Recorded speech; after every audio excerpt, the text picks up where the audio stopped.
Olá, pessoal, tudo bem com vocês? Aproveitando as férias para descobrir quem são os professores? Bom, eu estou tentando ajudar com isso. E a entrevista de hoje é com a professora doutora Ângela Esteves Modesto. Eu tive aula com ela esse semestre de intervenções em contextos escolares e educacionais.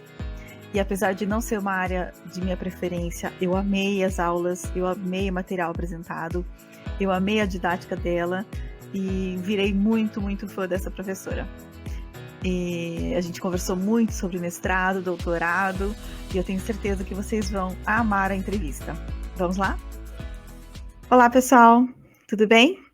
Meu nome é Patrícia, eu sou do canal ABC da Alma, eu sou estudante de 5º semestre de Psicologia, e eu tenho feito aqui para vocês várias entrevistas com os nossos professores da FMU, para matar a curiosidade, não só sobre quem serão os professores das próximas disciplinas, mas também para conhecer a vida deles, o que eles fizeram no mestrado, quem tem doutorado, quais são as teses, quais são os interesses, os trabalhos que eles desenvolvem em paralelo com a docência. Isso tudo é muito importante da gente saber, principalmente para quem quer fazer uma iniciação científica, para quem está procurando um orientador, né? Então, hoje a gente tem a honra de ter aqui conosco a professora doutora Ângela Modesto. Seja bem-vinda, Ângela. Obrigada, agradeço pelo convite. Obrigada mesmo. Eu que agradeço você ter disponibilizado o tempo para falar com a gente. Bom, a Ângela foi minha professora esse semestre de intervenções em contextos escolares e educacionais, mas a gente fez toda a disciplina online, então a gente teve pouquíssimo contato, né, pessoal. E eu tô aqui para te perguntar, Ângela, quem é a Ângela? Já que não deu para falar online, né? Online não deu.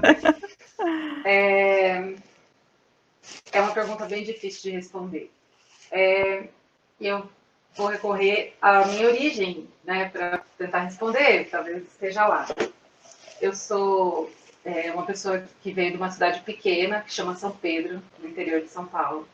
E eu acho que eu sou uma pessoa que tem... Quem sou eu? Eu sou alguém que tentou sair de uma cidade pequena e veio para uma cidade grande para tentar construir as coisas a partir das próprias relações, né? A gente nunca está sozinha, claro, né? Teve muita gente que me ajudou aqui. Mas eu tinha essa vontade de estar num lugar onde eu fosse só mais uma, sabe? Eu queria meio que experimentar essa sensação de ficar mais tranquila mesmo, sabe? De ninguém me conhecer muito. Então, acho que essa coisa que eu tinha de querer sair de lá do interior tinha a ver com isso, né? Tinha a ver com experimentar outras possibilidades de vida em outro lugar. Eu poderia ter ficado por lá, acho que eu teria tido uma vida mais tranquila, né? Assim, bastante previsível. Se até fosse agradar bastante meus pais, não sei, né? Não sei como dizer por eles, mas acho que por um tempo foi isso, né? E aí eu enfim, fui buscando outros caminhos, né, que já talvez ter uma aventura um pouco maior, acho que é isso. E aí, enfim, isso é no geral, né? Agora, os meus estudos todos, eles têm a ver com isso e, em grande medida, foram eles que me possibilitaram sair até. Eu estava no mudo, mas vou repetir. Nós somos vizinhas, né, Ângela? Eu sou de Piracicaba, você é de São Pedro. Então eu sei o que você está falando. Cidade pequena, todo mundo conhece todo mundo. E São Paulo é outro mundo, né? É outra coisa. E eu volto para São Pedro, eu acho bem legal voltar para lá, a cidade cresceu, está muito diferente. Hoje em dia também, eu não conheço mais ninguém me conhece, não sei se você está assim também. Você vai para lá, você olha e fala, pô, não sei quem é, né? Assim, as pessoas vão mudando também, né? E a gente também muda, né? Mas teve a ver um pouco com isso. E a coisa de sair, né, foi meio que viabilizada pelo meu caminho de estudos, né? Então, eu saí a primeira vez, eu tinha 17 anos. Eu sou filha única de um casal que me teve... Minha mãe já tinha uma idade para a época, né? Minha mãe tinha, acho que 36 anos quando eu nasci, em 1981, né? Então, não era uma coisa muito comum, né? Assim, a irmã dela tinha casado mais cedo e tal, então não era uma situação comum. E eu fui filha única, né? E não curti muito isso. Assim, eu preferia ter tido mais gente, sabe? E aí, quando foi a coisa do vestibular, para fazer faculdade e tal, isso nem passava muito pela minha cabeça, porque eu não conhecia muito essas possibilidades, né? O que aconteceu? Eu fiz a formação toda até a 8ª série numa escola pública que tinha lá em São Pedro, né? Enfim, não sei se como é que. Piracicaba já era um pouco diferente, porque o pessoal que saía de São Pedro ia estudar em Piracicaba, né? Tinha essa coisa, assim, o povo pegava um ônibus e ia estudar. Piracicaba era cidade grande, né? Perto de São Pedro. Já era cidade grande, a gente pegava e tipo, faltava da escola, tinha que fazer compras em Piracicaba, sabe? Porque era lá, tinha umas lojas americanas, que era grandona, e todo mundo ia lá, e era meio que um passeio, assim, né? Sim. E para estudo a mesma coisa. Piracicaba já tinha cursinho que formava para vestibulares. São Pedro não tinha isso, todo mundo estudava nas mesmas escolas, né? Que foi uma coisa que mudou com o crescimento dos colégios particulares, né? Antes a gente tinha, assim, gente muito rica, gente classe média, que nem eu, e gente muito pobre estudando no mesmo espaço. Hoje em dia isso já não acontece, né? Sim. Os colégios públicos também eram muito bons naquela época, né? Era uma qualidade diferente, infelizmente, diferente do que a gente tem hoje. Eu comecei num colégio particular, mas aí eu pedi para minha mãe para mudar no público que era vizinho, praticamente na quadra do lado. E aí, da 4ª à 8ª série, eu fiz em colégio público, e era muito bom. Então, eu não acho que não posso dizer que era muito bom, porque já tinha lá seus problemas naquela época, né? A minha mãe é professora, e ela dava aula na mesma escola onde eu estudei, né? Quase que ela foi minha professora de primeira série, quase. Mas eu fui aluna da amiga dela, que chama Cecília, tia Cecília, até hoje ela está lá em São Pedro. E excelente professora. Mas aí era isso, todo mundo ia para as mesmas escolas e aí quando terminou a 8ª série na época, né, a gente tinha lá em São Pedro, a gente tinha algumas opções, não eram muitas não, assim, ou você já ia para uma coisa mais para o ensino técnico, tinha lá em São Pedro ainda nessa época, acho que ainda tinha magistério, né, depois que mudou o esquema, mas nessa época tinha, que era o grande desejo dos meus pais, que eu fizesse magistério, principalmente do meu pai, né? Que foi o caminho que minha mãe fez, tá? Ou você começava a estudar em Piracicaba, porque lá tinha ângulo, CLQ, essas coisas que ajudavam a pessoa que queria continuar estudando. Ou você parava de estudar, ia, né, trabalhar, fazer família, casar e tal, né? E eu, assim, meio sem saber, porque eu confesso que na época eu tinha o quê? 14, 15 anos, né? Quando eu fui pro primeiro... 14 anos, quando eu fui pro ensino médio. Eu não tinha muita condição de decidir nada, para te falar a verdade. Assim, eu era muito alienada em comparação com uma pessoa dessa idade hoje. Assim. Eu carecia muito de informação. Minha família também um pouco mais conservadora, assim, não era vamos ver o que tem de novo. Não era, assim, minha família era bem mais tranquila. E aí aconteceu que abriram uma unidade do ângulo de Piracicaba, fizeram uma unidade lá em São Pedro. E aí aconteceu que, assim, a escola onde eu estudava, que era a pública, estava ficando muito difícil já, assim, a minha escola que está lá até hoje, chama JAP, Escola Estadual José de primeiro e segundo grau, José Abílio de Paula, era isso que eu punha no cabeçalho. E assim, eu tenho ótimas histórias, minha vida inteira passei nessa escola, né, e antes dessa tinha estudado numa escolinha da prefeitura de creche, e depois eu fui para essa escola e passei anos da minha vida lá, né. E abri o ângulo e aí eu e outros colegas, a gente era bom de estudo, sabe? Eu e meus alguns amigos de sempre era de estudar, a gente gostava de estudar, nossos pais acharam que valia a pena gastar uma grana para pagar a escola, para ver se a gente seguia estudando, né? E funcionou, deu certo. Então eu entrei nesse ensino médio, fiz os 3 anos no ângulo e entrei já no 3º ano, eu já passei em algumas faculdades, né? Na época. Foi o ano de 1998. Legal. Você me fez lembrar que eu também colocava no cabeçalho do caderno todo dia que tinha que colocar EPG, Honorato Faustino. Não podia começar hoje disso, sem fazer o calendário, o cabeçalho. sempre o cabeçalho. Nossa, eu tenho, assim, lembranças de escola, eu não tenho dúvida que a minha afinidade com relação à área de estudo, tal, de gostar, tem a ver com esse tempo que eu passei na escola, né? Acho que eu consegui aproveitar muito esse momento. A sua relação afetiva, né, com todo esse ambiente. Sim. A minha mãe veio dando aula lá, sabe? Minha tia também, a irmã dela é professora, uma família de... Eu também entrei no ensino médio cedo, mas eu fiz administração de empresas, fiz colegial técnico, porque eu falava que, imagina, eu detestava estudar, então eu jamais ia fazer faculdade. Né? Pois. A gente fala essas coisas. A gente fala muita besteira na vida. Nossa, a gente fala. Também vai saber, né? Como é que teria sido nossa história se a gente tivesse ido. Nunca vai saber. Né? E quando que surgiu o interesse em psicologia? Ai, nossa, então, né? Aí aquela coisa, você é uma boa aluna, um bom aluno, né? Esses cursinhos começam a ficar no teu pé, né? Tipo, você vai fazer, não sei o quê. E isso foi bom, porque por causa das minhas notas, o Ângulo pagava para eu fazer de treineira, sabe? Essa coisa, você faz treineira. Tem interesses por aí, né? Eles querem dizer que você passou. É isso, no fim das contas, né? Eles querem colocar sua fotinho no jornal depois e falar, passou por causa do Ângulo. Passou, exato. Né? E, em alguma medida, era verdade. Né? Mas aí, assim, eu fui fazendo de treineira, não sei o quê, e eu não tinha também, de novo, né? Assim, eu não, sozinha, eu tinha muito pouca condição de analisar as coisas como eu vejo que muito jovem hoje consegue, sabe? Então, eu vejo uma grande distância geracional que eu acho boa, sabe? Eu faço questão de falar isso porque a gente fica achando que tá tudo muito ruim, muito ruim. Não tá, cara. Um adolescente hoje, com 14 anos, é muito mais esperto do que eu. Muito, muito. Sim.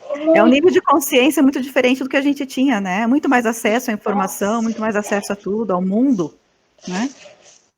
Às vezes uma diferença geracional para os pais que não é tão grande, sabe? As pessoas conseguem ficar mais juntas nas experiências, assim. Isso acho que ajuda muito os jovens hoje, assim, eu admiro muito. Mas na época eu não tinha isso. E eu fui uma daquelas pessoas que ficou em dúvida sobre muita coisa. Eu cogitei fazer nada, cogitei trabalhar, fazer X, né? Trabalhar coisa com planta. Minha mãe, uma época, falava que eu queria trabalhar com planta, ser florista. E realmente eu cuido de planta até hoje. A gente vai dando um jeito, né? De realizar. O que a gente realmente gosta fica, né? Mas a gente vai dando um jeito de encaixar. Assim, passou pela minha cabeça fisioterapia, passou pela minha cabeça odonto. Eu acho que é porque eu gostava da minha dentista, eu tinha uma identificação com ela, até hoje eu tenho. E não tinha a ver com a atividade em si, né? Mas aí, o que acontece? Eu gostava, lá em São Pedro tem um poeta famoso, eu não sei se é de Piracicaba, você sabe, mas tem um poeta lá, chama Gustavo Teixeira. Ele chegou a ocupar um lugar na Academia Paulista de Letras, né? Ele foi um cara, assim, ele tem livros escritos, né? Acho que o estilo dele era do parnasianismo, lembra? Aqueles que eram da Hero, da métrica, não sei o que lá. E era isso. Então, São Pedro tem uma história de concurso de poesia, o povo recita poesia, o povo escreve poesia, e tem um movimento, assim, do turismo para isso. E eu era boa disso, eu era boa de escrever, eu era boa de português, eu gostava, né, de escrever e tal. Então, eu ganhei uma vez criancinha recitando e depois eu escrevi uma poesia lá, ganhei o curso, sabe, essas coisas. Então, eu tinha essa afinidade com letras, assim, era uma coisa que não era difícil para mim, sabe? Escrever redação, né, que em alguma medida foi o que me salvou muito no vestibular, né, física, matemática. Assim, sim, redação tem um peso muito forte, né? Muito grande. Muito. E eu me dava bem muito em parte por causa disso, né? Então aí começamos a pensar, eu e minha mãe, tipo, o que seria legal, o que daria para eu fazer? Aí eu ficava olhando letras, aí eu pensava, nossa, o que eu vou fazer? Eu não tinha noção que você podia ter uma carreira de pesquisa, na época ainda dava, né? Você sendo pesquisador, falar assim, eu quero seguir uma carreira de pesquisa hoje em dia, tá complicado. Mas aí eu fui meio por isso. Aí quando foi para escolher lá onde eu queria prestar, eu prestei as públicas próximas que eram mais acessíveis, né? Que na época até o esquema do vestibular era diferente. Né? Então quando você prestava a FUVEST, você podia passar para São Carlos, você podia passar para o interior, você podia entrar aqui na capital, era tudo mesmo vestibular. Então, eu fiz esse, fiz o vestibular da Unicamp, fiz o vestibular da Unesp, era USP, Unesp, Unicamp, e eu fiz também PUC, acho que por Campinas, e acho que foi isso que eu fiz na época. E eu passei em todas, eu pude escolher. Só que aí. Olha, parabéns! Foi Valeu a sucesso. pena o investimento do ângulo em Valeu, você. valeu. Assim, foi muito sofrido. Eu me lembro até hoje, o dia que eu terminei a segunda fase da Unicamp, que era uma. Até hoje acho que eram 4 dias de prova dissertativa. Eu lembro de ter chegado na área da minha casa e ter ficado ali deitada muito tempo, assim, né? Porque realmente é uma eu estava num estado de exaustão. Assim, não Consome conseguia mais muita respirar. energia, né? Acaba com o Muito. emocional da gente. Acaba. E eu com aquela cabeça ainda, né? Meio tonta ainda, sei lá. Bom, na Unicamp não tem psicologia, né? Até hoje não tem psicologia, mas era uma faculdade pública boa, que era relativamente próxima de São Pedro, então eram os lugares onde eu realmente gostaria de estudar. Eu prestei linguística na Unicamp, que nessa da letra, tal, não sei o que lá, na Unicamp eu prestei linguística. E Legal. nas outras faculdades, eu fui daquelas psicólogas assim, ou você quer ajudar as pessoas, sabe aquela coisa, primeiro dia de curso, que para que você vai fazer psicologia? Porque eu quero ajudar as pessoas. Eu tinha essa coisa Madre Teresa, eu tinha isso sim, né, de achar que, É muito é comum, né? legal, muito, tipo, meus A gente amigos até falam pensa que é comigo, pré-requisito, né? tipo, você é uma pessoa bacana, que É. conversa, solista, tipo, né, assim, profissionalmente isso é discutido, mas nem todo psicólogo é assim, né? Mas eu Uhum. estava meio assim. E nas outras eu prestei psicologia, né? Não era por nenhum grande conhecimento não da área. Eu não sabia nada, na verdade. Não sabia nada mesmo.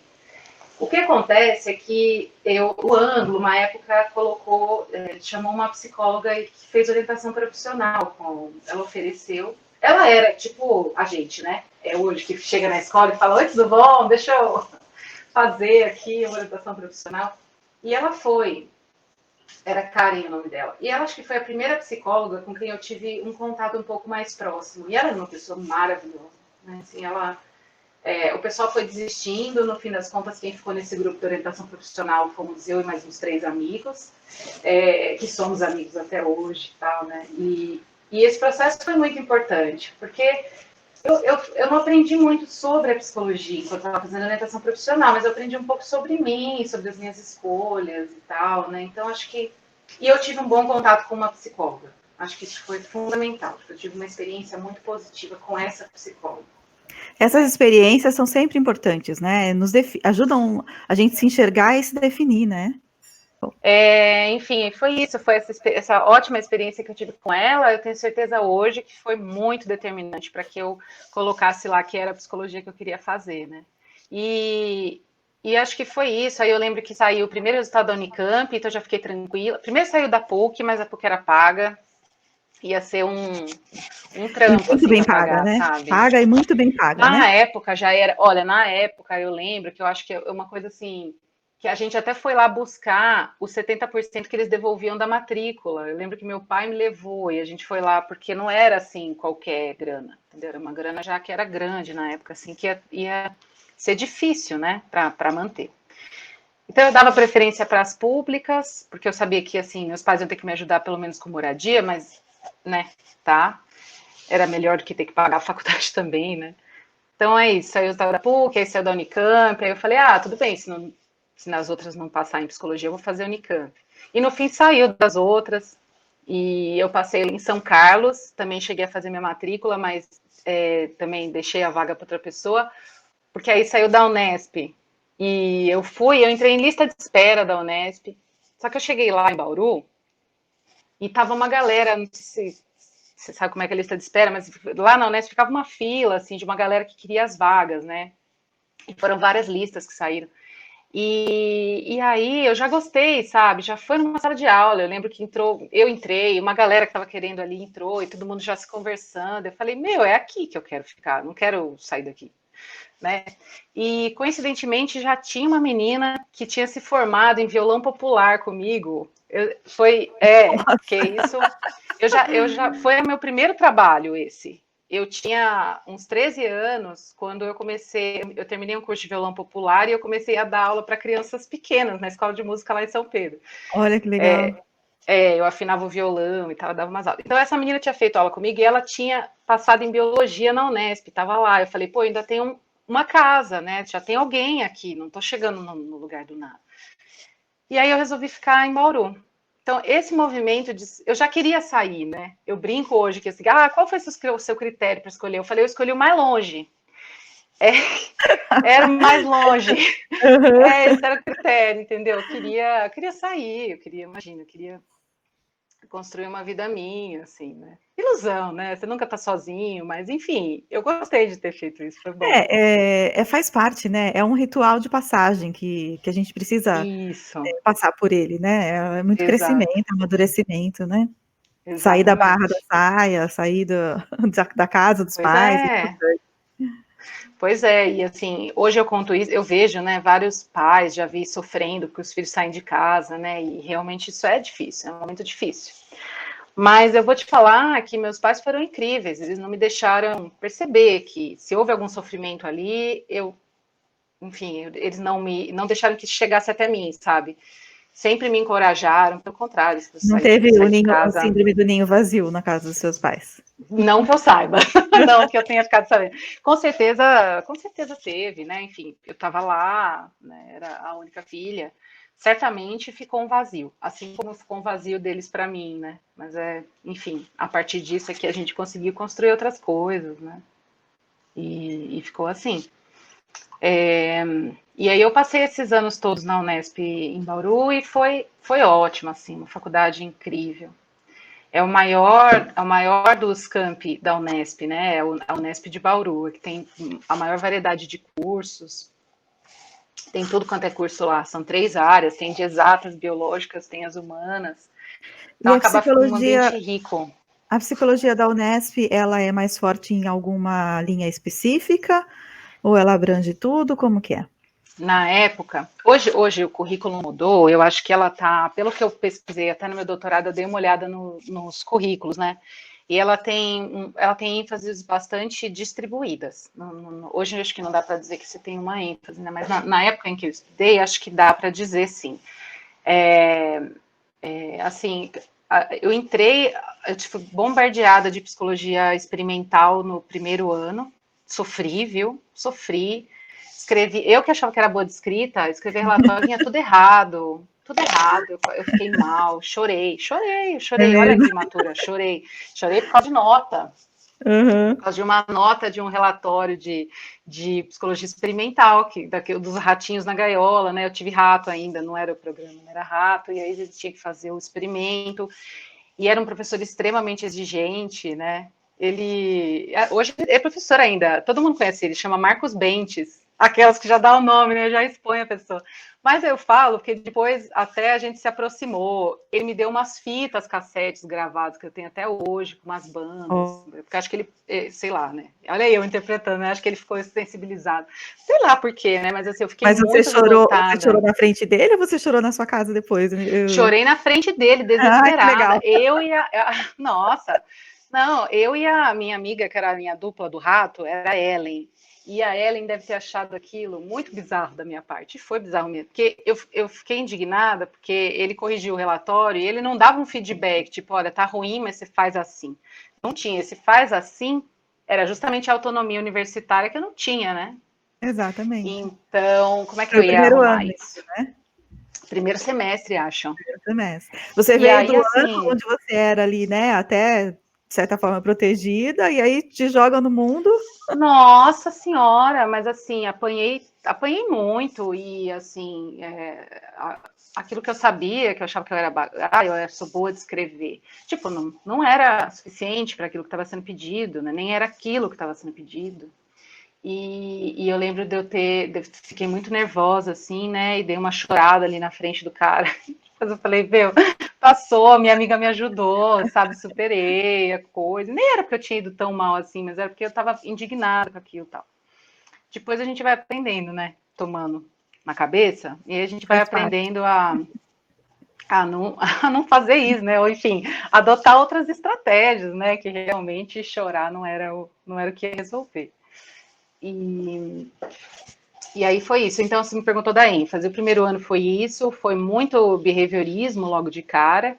E aí depois o curso foi ficando muito, muito forte, justamente em psicologia escolar, tinha muitas professoras que eram boas, e foi na época que saiu, próximo da época que saiu o livro da Pato, né? Então, assim, foi meio que eu me formei conforme a Pato também e a obra dela, né, ia sendo absorvida, né?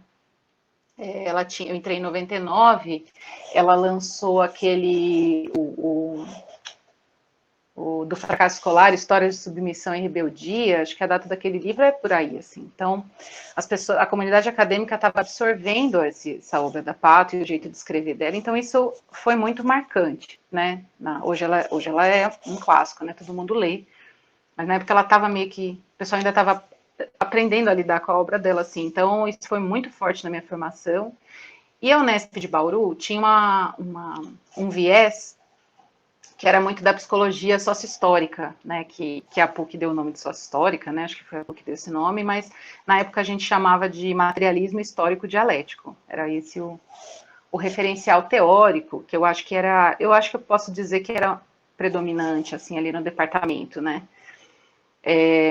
E aí, assim, psicanálise, no meu curso, na minha formação, ela foi aparecer nos últimos anos, assim, uma coisa de...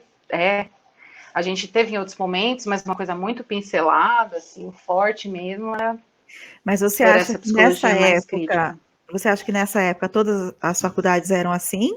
Ou existiam outras faculdades que já tinha psicanálise? Ah, já. Acho que a USP aqui em São Paulo, acho que sempre teve uma tradição mais de psicanálise, né? A Tá. FMU também. A FMU que já Sim, era é. na época, né? A Uhum. FMU, quando eu prestei vestibular, eu falo isso para os alunos até hoje, eu falo nas minhas apostilas do ângulo, vinham lá questões FUVEST, Unicamp, vinha FMU, É né? Isso mesmo? é mesmo. Olha. É mesmo.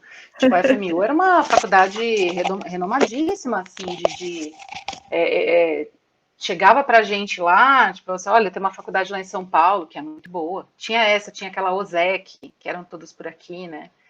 E acabaram ganhando outras características hoje, né? Já são rede, já tem outro esquema, mas assim, elas eram faculdades bem, bem renomadas.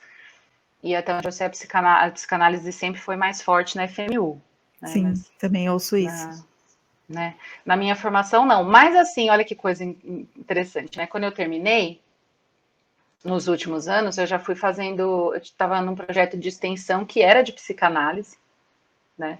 Então já fazia na época, eu gostava muito, estudei na época da faculdade, gosto até hoje, né? Faço análise há muito tempo e tenho uma grande afinidade com essa área, querendo retomar mesmo, sabe? Uma formação que foi suspensa, ela não foi interrompida, ela foi suspensa, assim, né? Mas ela vai continuar logo mais. Agora que eu concluí o doutorado, né? Agora eu consigo Sim, vai poder respirar e respirar. pensar em outras coisas.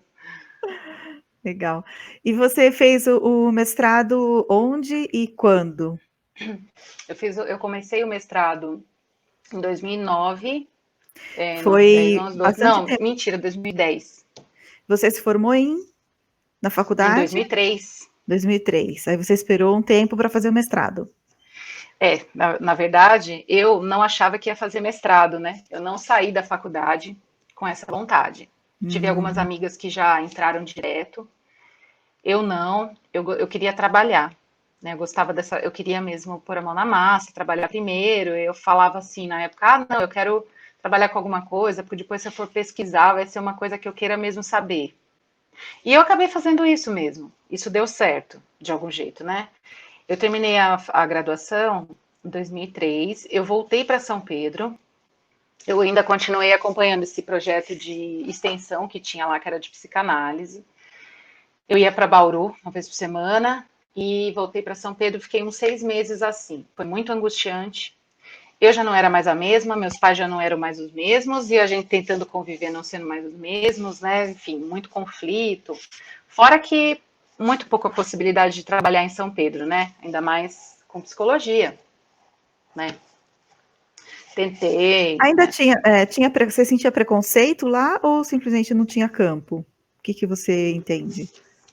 Eu acho, eu não posso dizer que eu sofri preconceito. Não, preconceito acho que não, assim, é mais uma coisa assim. Ah, a filha da Beatriz se formou. Sabe aquela coisa? A Sim, filha do sim. Tudo João muito se próximo, formou. né? Tudo muito É. próximo. E assim, é isso que te ajuda, né? Porque assim, nossa, então vamos ajudar a filha do João e da Beatriz, sabe? Tem isso. Mas tinha também o incômodo com esse lugar de todo mundo me conhece, que acho que é um incômodo meu mesmo, assim. Poderia não ser para outra pessoa, mas para mim era ali. E, e aí eu tinha. Eu fiz. Durante o ensino médio, eu comecei a estudar numa escola de inglês também, era lá de São Pedro, eu tinha me dado bem e tal. Aí o pessoal meio que me conhecia porque eu falava inglês. E aí lá em São Pedro é cidade turística. Então, nesse período desses 6 meses, eu fiquei trabalhando de intérprete em hotel. Vira e mexe eu fazia uns bicos, assim. Sempre fiz bico. A minha vida inteira eu fiz bico. E eu nunca tô fazendo uma coisa só. Tipo, é sempre assim. É Aí conhece sempre um monte assim. de gente também, né? E eu nunca tô numa coisa só. Então, às vezes é só entretenimento e às vezes é trabalho, né? Tipo, esse lá em São Pedro era trabalho, assim, eu ganhava uma grana, eu achava legal, né?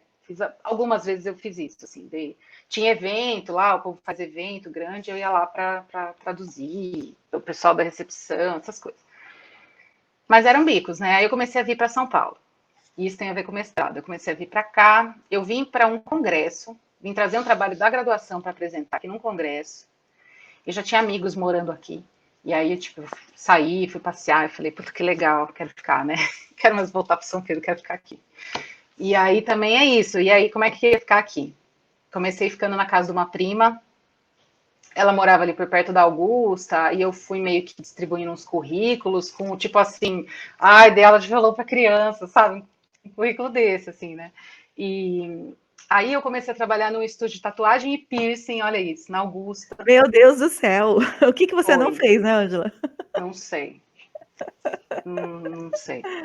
Mas Com certeza. você trabalhava no estúdio fazendo o quê? Eu era recepcionista ali, eu atendia as pessoas, vendia piercing, orientava para não infeccionar a tatuagem, orientava para não infeccionar o piercing, limpava os instrumentos do tatuador, passava horas lá limpando a biqueira do tatuador, que é aquilo que você limpa com Sim. escovinha de dente, né?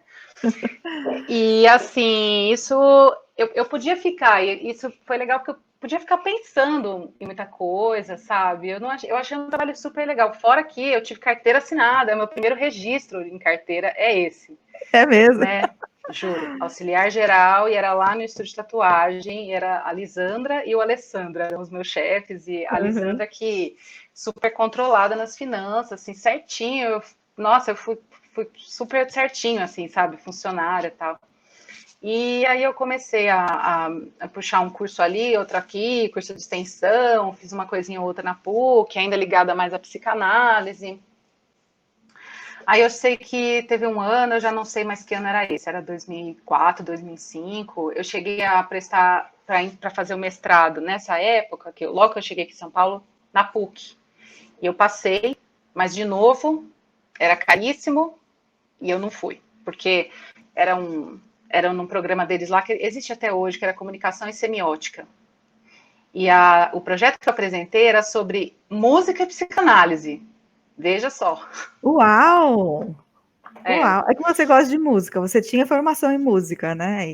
sempre gostei e tal. Né? Muito E legal. aí, desde muito pequenininha mesmo, assim, que meu avô tocava violão. Era isso, minha família dá muito valor para música, muita importância, todo mundo aprende a tocar alguma coisa, tem isso. E aí eu fiz isso, passei, mas na época era agosto, assim, eu fui lá ver, a possibilidade de bolsa era só pro ano seguinte, eu não tinha, realmente eu não tinha como pagar, imagina. A Campinas, 10 anos, 5 anos antes eu não conseguia pagar, ia pagar, só que não tinha como, né? Aí eu desencanei e, enfim, fui fazendo um trabalhinho aqui, outro ali, aí eu saí desse estúdio, eu fui auxiliar administrativo numa cooperativa, aí depois eu contato ali, outro ali, tudo assim, amigo, sabe? Tipo, olha, eu tô aqui, tem um negocinho. Eu falei, então me passa como é que eu faço o negocinho? Nem tinha passo link, né? Que era um negócio que a gente não usava ainda nessa época, assim. Eu não tinha nem computador próprio, acho que eu fui ter meu computador em 2004, foi o primeiro. Celular também. Bom, aí eu sei que foi indo, eu consegui, eu fiz um processo seletivo no Senac da Penha, que aliás é uma unidade maravilhosa. E é uma instituição maravilhosa também. E eu e um amigo e outras pessoas que eu conhecia também, a gente passou nesse processo seletivo para trabalhar num projeto lá que chamava PET, era Programa de Educação para o Trabalho. E nesse PET a gente era basicamente trabalhar com jovens, né, discutindo profissões, inserção no mercado de trabalho. E um dos estágios que eu fiz quando eu me formei, né, era orientação profissional. Eu fiz brinquedoteca hospitalar, eu fiz orientação profissional e psicologia escolar. E tinha esse projeto de extensão também. Então, falei, bom, tá, vamos lá, bora, né? E eu adorei fazer esse projeto. Aí era por contrato, eu prestei serviço várias vezes para o Senac nessa. E aí eu também recebi um contato de uma pessoa lá do Senac que me avisou que iam começar concurso para dar aula no ProJovem, que era um projeto do governo federal, para oferecer formação para quem tinha abandonado o ensino básico. E eu entrei nisso, e aí eu também fiquei nesse grupo dando aula, e aí eu dava aula em escolas públicas à noite, num colégio que fica colado com o cemitério da Lapa, ali na Vila Leopoldina. Acho que é Diógenes, não sei o que lá, o nome da escola, esqueci. Uhum. Então eu fiquei um tempo lá, e aí saí para trabalhar numa ONG, né? Isso tudo nesse tempo aí, entre formação e mestrado, né? Fui trabalhar nessa Uhum. ONG, uma Mas ONG e nessa época que você não clinicava, você não atendia em ah, clínica? eu não atendia sim. Eu mantive, acho que assim, eu sempre tinha um espaço, ou isso durou durante alguns períodos, e eu atendia, né? Atendia sim. Logo que eu cheguei aqui em São Paulo, foi difícil achar um lugar. Também uma prima que tinha um contato, tarará, que me ajudou. Sempre assim, né? Alguém, um parente, isso o quê. Aí me ajudou. Eu comecei a trabalhar numa clínica que chama Psicoblue. Ela existe até hoje também, é uma rede de clínicas de Psicoblue? atendimento. Eu acho que eu já ouvi falar. Ela tem ali a sede, ficava no Tatuapé, era uma unidade imensa. Aí eu comecei a atender numa que era na Pompeia. Atendi também por um tempo. Depois eu aluguei um espaço que era em Santana, que alguém tinha me indicado também. E era um rolê, mas eu ia. Então, assim, eu mantive os atendimentos ao longo desse tempo, assim, mas eles foram meio que espaçados. Mas era longe de eu conseguir me manter com aquela grana, longe. Não era, tipo, não era aquilo que era mais assim, eu mais pagava para manter isso, porque eu queria me manter com alguma experiência na área do que isso me sustentava, entendeu? Bom, aí assim, eu entrei na ONG, eu fiquei 8 anos trabalhando nessa ONG, e aí realmente assim, eu direcionei, porque era um trabalho que implicava um monte de coisa. Eu entrei para ser assistente executiva por causa do inglês, para fazer tradução, um monte de coisa, evento que precisava. E depois eu fui mudando de área e eu acabei, quando eu saí de lá, eu era coordenadora da área de pesquisa da ONG, né? Eu tinha uma equipe que tinha pessoas pelo Brasil todo, Nordeste, né? Norte, Nordeste, Sudeste. Muito legal. Aprendi muito, muito do que eu sei, assim, praticamente tudo que eu sei de computador, de tudo, assim, meio que eu aprendi lá, sabe? Tive chefes muito, muito bons. Sim, gente que gostava de pesquisar, sabe? Gente que estudava, gente que. São professores até hoje, né? Até hoje eu falo com eles, são meus amigos e tal. Então, essa ONG tinha essa pegada, sabe? De E estimular as pessoas a fazerem as coisas. essa experiência profissional que é fora da psicologia, ela também é importante para a nossa formação, né? Como Total. pessoa e como profissional, e para entender os pacientes, né? Total. Em que outra condição? Eu achava um barato porque eu viajava muito nesse tempo, né? 8 anos que eu passei lá, eu viajava muito, assim, né? Tinha que sair para fazer reunião, para não sei o quê. Às vezes era aqui no Brasil, às vezes era fora, tipo, tinha muita coisa. E eu acabei conhecendo situações assim de muita vulnerabilidade. Então eu ia para lugares que ninguém ia, tipo, no Rio de Janeiro. Ah, você foi onde? Eu ia para Nova Iguaçu, para Duque de Caxias, e eu ia para o Lins, que era a comunidade que a gente tinha lá projeto. Não são lugares turísticos, são lugares onde as pessoas estão lá e estão ralando. Então eu comecei a olhar, a entender assim, né, as coisas de um outro jeito, também muito por conta desse trabalho. E fui ajudada pelas pessoas que trabalhavam comigo, que estavam lá mais tempo. e que me ajudaram a interpretar uma realidade que eu ainda não sabia muito, sabe? E aí eu comecei a ver, assim, grandes questões de desigualdade, eu comecei a entender um pouco como é que era isso, não porque alguém me contou, mas porque eu, de alguma forma, estava em contato com essas pessoas, sabe? É. E Não existe ensino melhor do que a vivência, né? muito. A gente Fora, pode assim, ler, a gente pode assistir um filme, a gente pode, mas na hora que você experiencia a situação, o aprendizado é outra qualidade, né? é outra coisa, né? Fora que assim, eu tinha contato com gente que era de outros países e eu comecei a entender também muita coisa do que acontecia aqui, sabe? Por que a gente tinha muito latino trabalhando com a gente? E por que a gente não se considera latino, né? Tipo, tem uma barreira da língua, mas tem uma barreira cultural também, né? De resistência mesmo, né? Da gente não se achar latino, sabe? Então,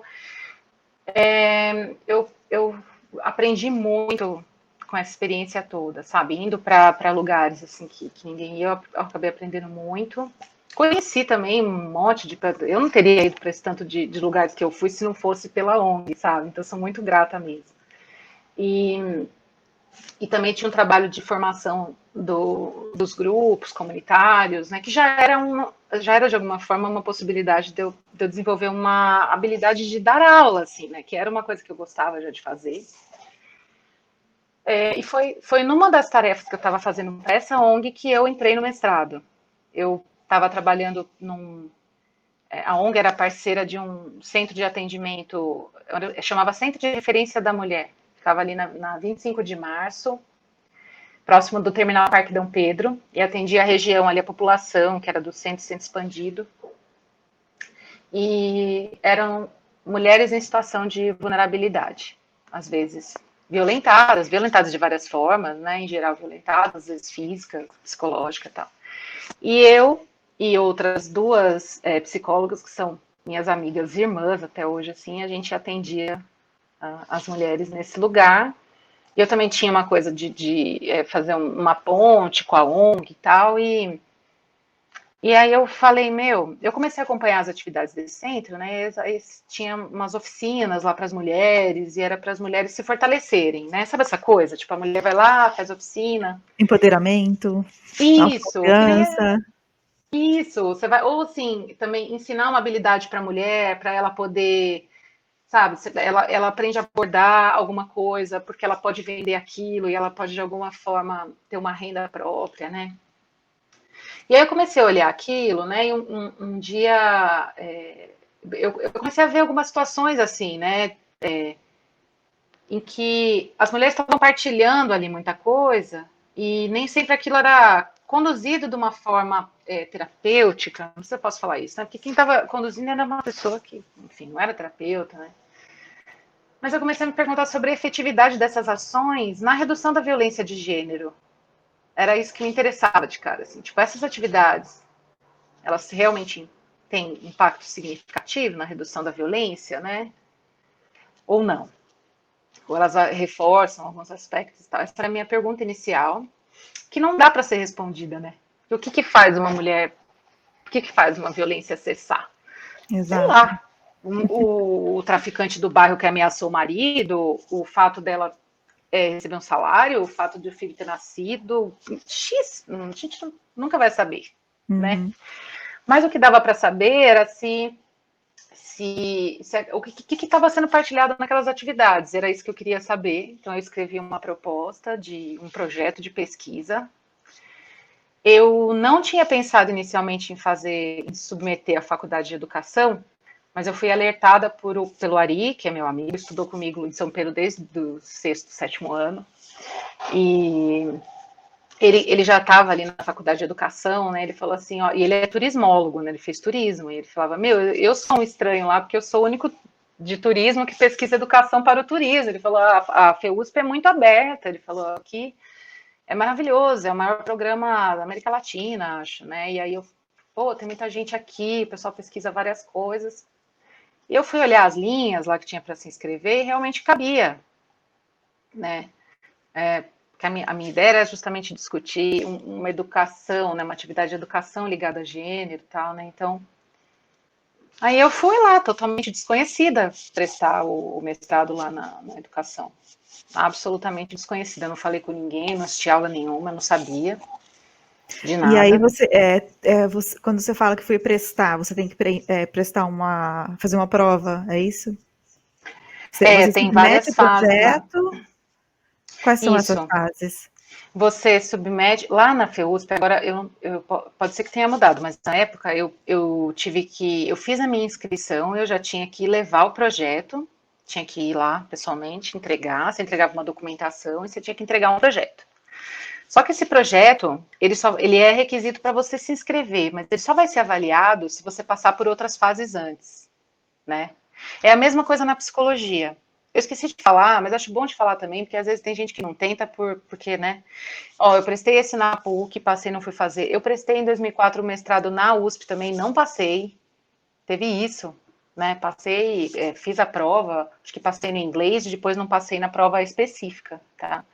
Eu lembrei por causa das fases. Aí lá na FEUSP, fui eu, né? Anos depois, de 2004 para 2009. Eu fiz a prova em 2009, comecei em 2010. Aí eu tive que entregar o projeto. A fase seguinte foi prova de línguas. E aí você tem que fazer uma prova de línguas, né? E aí, assim, muita gente não sabe, mas você tem que fazer uma prova de uma língua para o mestrado, e para o doutorado você tem que fazer outra língua, né? E É, aí eu para o fiz. mestrado é obrigatório que seja em inglês, é isso? Uh-uh. Não. Não, você pode. Olha, eu acho que isso depende bem do programa, assim, né? Mas para a maior parte deles, você escolhe, você que indica qual vai ser o seu Ah, certo. idioma. É que aí no doutorado tem É, que ter uma outra língua, né? tem que ter uma segunda, uma terceira, né? Você já tem o Terceira. português, você tem Uhum. uma segunda para fazer o mestrado, eles pedem uma terceira no doutorado. Eu fiz a primeira em inglês e depois eu fiz espanhol quando eu fui para o doutorado, né? E aí depois essa prova de línguas aí elimina uma galera, né? Elimina mesmo, tem gente que entra assim, sem saber línguas mesmo, né? Isso acontece bastante. E tô querendo dizer, é possível entrar, entendeu? Inclusive, se você deu um cara que deu sorte na prova, né? De línguas, mesmo sem saber, pode ser que você consiga, só você dá conta aí, dá uns corre. Uhum. Aí logo, tá, saiu a coisa, aí vem a prova teórica. E na FEUSP, eles não davam bibliografia para você estudar, né? Eles dão, a prova deles, acho que até agora é assim, eles dão algumas citações, que são citações até de autores às vezes conhecidos. Na minha época eu não lembro quem que foi, mas eu acho que tinha Paulo Freire, eu tinha alguma coisa do Paulo Freire, mas assim, pessoas conhecidas. E a gente tinha que construir um texto defendendo um argumento, né, citando, tal, falando. Eu nem lembro qual era o tema agora, mas na minha época era alguma coisa de educação mesmo, assim, relações, educação, sei lá. E aí eu fiz o texto, tal, e passei dessa fase também. Aí eu fui fazer a entrevista, né? Aí na entrevista, eu acho que na própria entrevista, estou tentando lembrar aqui da entrevista do mestrado, como é que foi. Que eu me lembro mais como é que foi a entrevista do doutorado. A do mestrado, eu tava, acho que eu, sei lá. Eu também não tinha muita noção dessa coisa, sabe? De todo esse procedimento acadêmico, do respeito todo, sabe? Das autoridades, dos lugares. Eu era muito desinformada, não sabia muito disso. Mas aí eu fiz a entrevista, passei na entrevista. Ah, na verdade é o seguinte, quando você passa na prova teórica, é aí que eles vão ler teu projeto. Ah, antes da Entendeu? entrevista. Antes da entrevista, porque é exatamente isso. Porque aí na entrevista eles já me perguntaram algumas coisas do que eu tinha escrito ali, sabe? Sim. Agora que eu me E você lembrei. mencionou essa questão da hierarquia, na verdade, né? Porque você sofreu alguma coisa na entrevista disso? Na entrevista, não. Mas logo que eu entrei, eu me inscrevi numa disciplina, que era uma disciplina, todo curso tem, que era para discutir o projeto de pesquisa, né? E aí uma galera se inscreveu e uma galera ficou de fora e ninguém recebeu o aviso. E eu lembro que eu fui atrás da professora na época, né, para perguntar. E eu fui bem inadequada com ela, assim, eu cheguei lá meio assim, tipo, mas como assim? Ninguém avisou. Eu nem sabia, acho que eu nem sabia que ela era professora, sei lá, eu fui muito sem noção. E eu cheguei lá e falei assim, mas escuta, ninguém avisou, ninguém tá sabendo, várias pessoas se inscreveram, e como é que vai fazer? Eu disse o quê? Enfim, né? Foi chato. Aí minha orientadora na época mandou um e-mail para mim. Eu acho que eu já conhecia ela, já tinha ido conhecer ela pessoalmente, mas ela mandou um e-mail dizendo assim: "Ah, olha, quando ela foi muito gentil. Ela falou: quando você tiver alguma questão assim, fala comigo primeiro. Fala comigo, eu te É, ajudo." Eu entendi o eu tô recado assim, né? eu tô te perguntando porque na FMU a gente é muito informal, né, com os professores, muito informal. E eu fiz um intercâmbio em Portugal semestre passado, e foi muito engraçado, porque os brasileiros sofrem muito lá, porque lá é muito Uhum. formal. Então, teve brasileiro na minha sala tomando bronca porque chamou o professor de você. E aí o professor falou: aqui a gente não fala você, é doutor, doutor professor. Não pode chamar Gente, professor pelo nome, né? Tem várias coisas. E a gente está tão fora disso que a gente chega lá e a gente acaba, né, passando por isso, mas por ignorância mesmo, né? A gente sai de um ambiente totalmente é, informal e ninguém fala pra gente, olha, cuidado que lá é mais formal e tal, né? Então, falta de noção, que era o meu caso, falta de noção, convivência, total, né? É, mais uma vez, né? Você vê que isso é uma coisa recorrente para mim, assim, né? O meu desconhecimento às vezes me faz, enfim, né? Fazer coisa até que eu não devia, às vezes dá certo, às vezes não. Mas assim, bom, foi essa situação. E eu entrei, aí eu já assim, eu fiz o mestrado trabalhando na ONG, eu fiz todo trabalhando, o doutorado também fiz trabalhando, então não tive bolsa nenhum nem outro, para poder usar o tempo, né, assim, para não ter que ter um limite mais curto de tempo, né, eu precisava, assim, né, precisei dos 3 anos para o mestrado e dos 4 anos para o doutorado. porque se você está Precisei. trabalhando, você não consegue se dedicar exclusivamente e demanda Não, muito, né? é, não tem como, e assim, eu ainda moro sozinha aqui, né, eu me mantenho aqui, então eu tenho minhas responsabilidades, né, eu não estou nessa condição de poder abrir mão disso, sabe? Fora isso, sou filha única, minha mãe tá lá, a gente tá tudo bem. O meu pai faleceu em 2018, no meio desse percurso todo. Sinto muito. Foi uma coisa assim. Eu tava trabalhando na FMU, tá, quando aconteceu. E, enfim, agora a gente tem uma condição muito tranquila, assim, né? Minha mãe tá lá no interior, passei um tempo dessa quarentena com ela. Inclusive dei aulas para vocês de lá, né? Eu De lá. lembro. E agora a gente, enfim, eu tô para cá de novo, mas logo mais eu volto lá para ficar um tempo com ela. Então a gente tá bem, assim, né? Mas eu ainda tenho responsabilidades, eu não tenho, né? Enfim, eu não tenho, não tinha na época e não tenho condições de abrir mão do meu trabalho e também, assim, gosto do meu trabalho, né? Eu gosto do E meu hoje, trabalho. hoje o seu trabalho é só na FMU?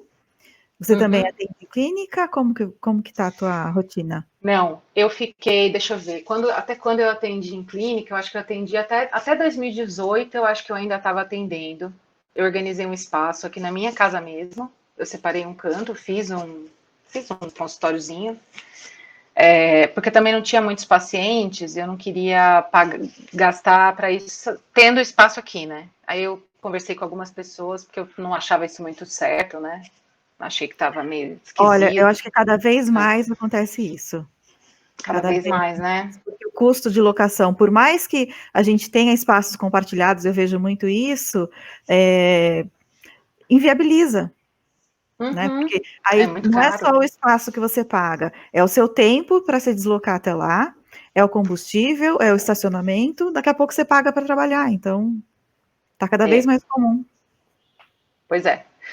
E como eu já tinha passado por outras clínicas, eu sabia qual era o rolê, né? Eu falei.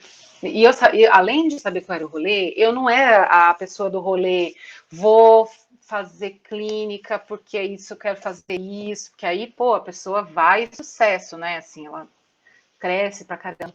Mas eu ainda tinha muita coisa que eu queria fazer, então eu não queria dar, né, aquele gás aquela hora. Então eu atendi durante bastante tempo aqui em casa. Então, desde por aí, acho que foi 2018, por aí que eu parei de atender. Você começou o E doutorado, você estava atendendo ainda, né? tava, tava, tava assim. E nessa época eu dava, então, aula para FMU, eu tinha os pacientes e comecei o doutorado. É sempre assim, sabe? Isso, se minha mãe um dia ouvir essa Tinha que ser entrevista, ela vai 10 ficar, anos, né? falei, que é isso aqui. Se minha mãe ouvir isso um dia, ela vai, nessa hora ela vai falar, ela vai se sentir contemplada. Mãe, é para você isso, tô admitindo aqui que eu... Uhum. Mas é isso, assim, sempre fiquei envolvida com muita coisa. Durante o mestrado, então, era isso também, eu trabalhava na ONG, eu fazia mestrado. E durante o mestrado ainda teve mais coisa. Eu trabalhei durante um tempo, por causa do mestrado, eu conheci uma colega de lá, que também pesquisava gênero, e ela era orientada por um cara que tinha um vínculo muito forte com a USP Leste.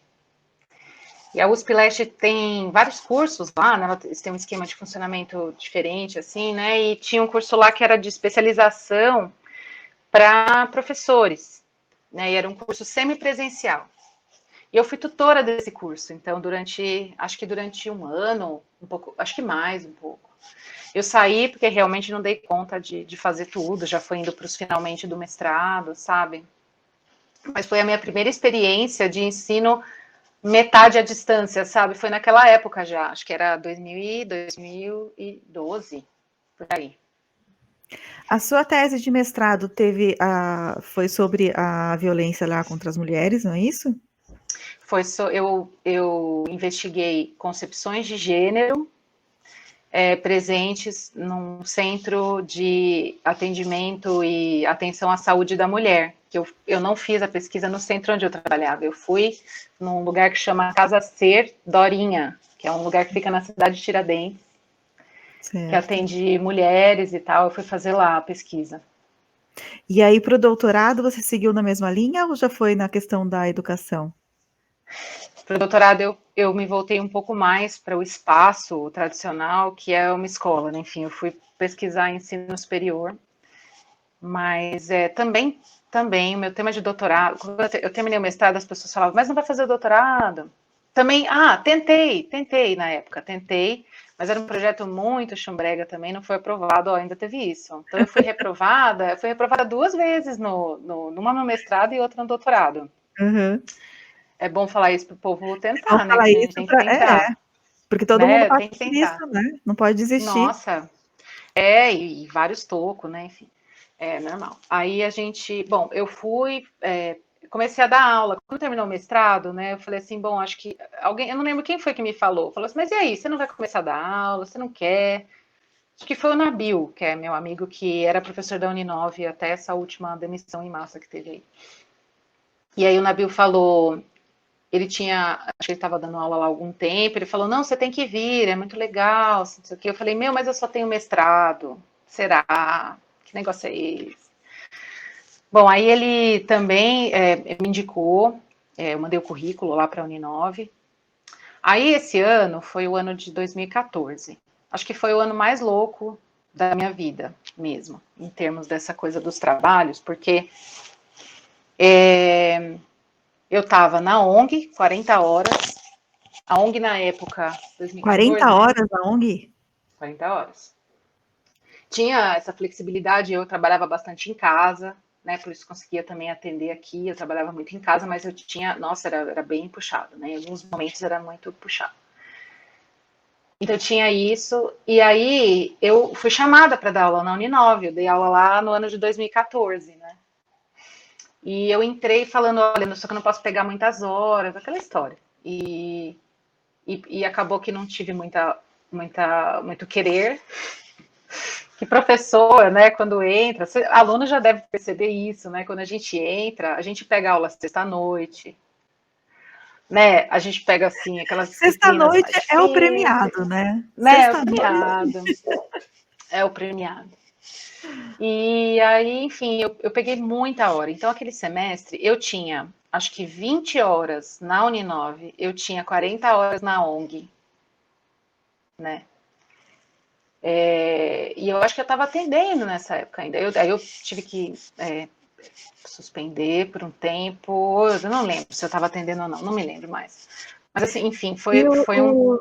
o doutorado, você tinha aulas com frequência? Ou a partir do momento que você apresentava o projeto, o seu trabalho era totalmente... Como que funcionava essa questão? Assim, ó, para qualquer programa de pós, você tem um tanto de créditos para cumprir, né? Qualquer programa de pós. Na FEUSP, são 32 créditos, que dá, se for uma disciplina de 4 horas, são 4 disciplinas, então você tem que fazer 4 disciplinas. Quando a pessoa não tem nenhuma outra atividade, ela até consegue terminar isso rápido, sabe? Tem gente que manda ver, um semestre pega 4 disciplinas, taca ali pau e acaba, mas não era o meu caso.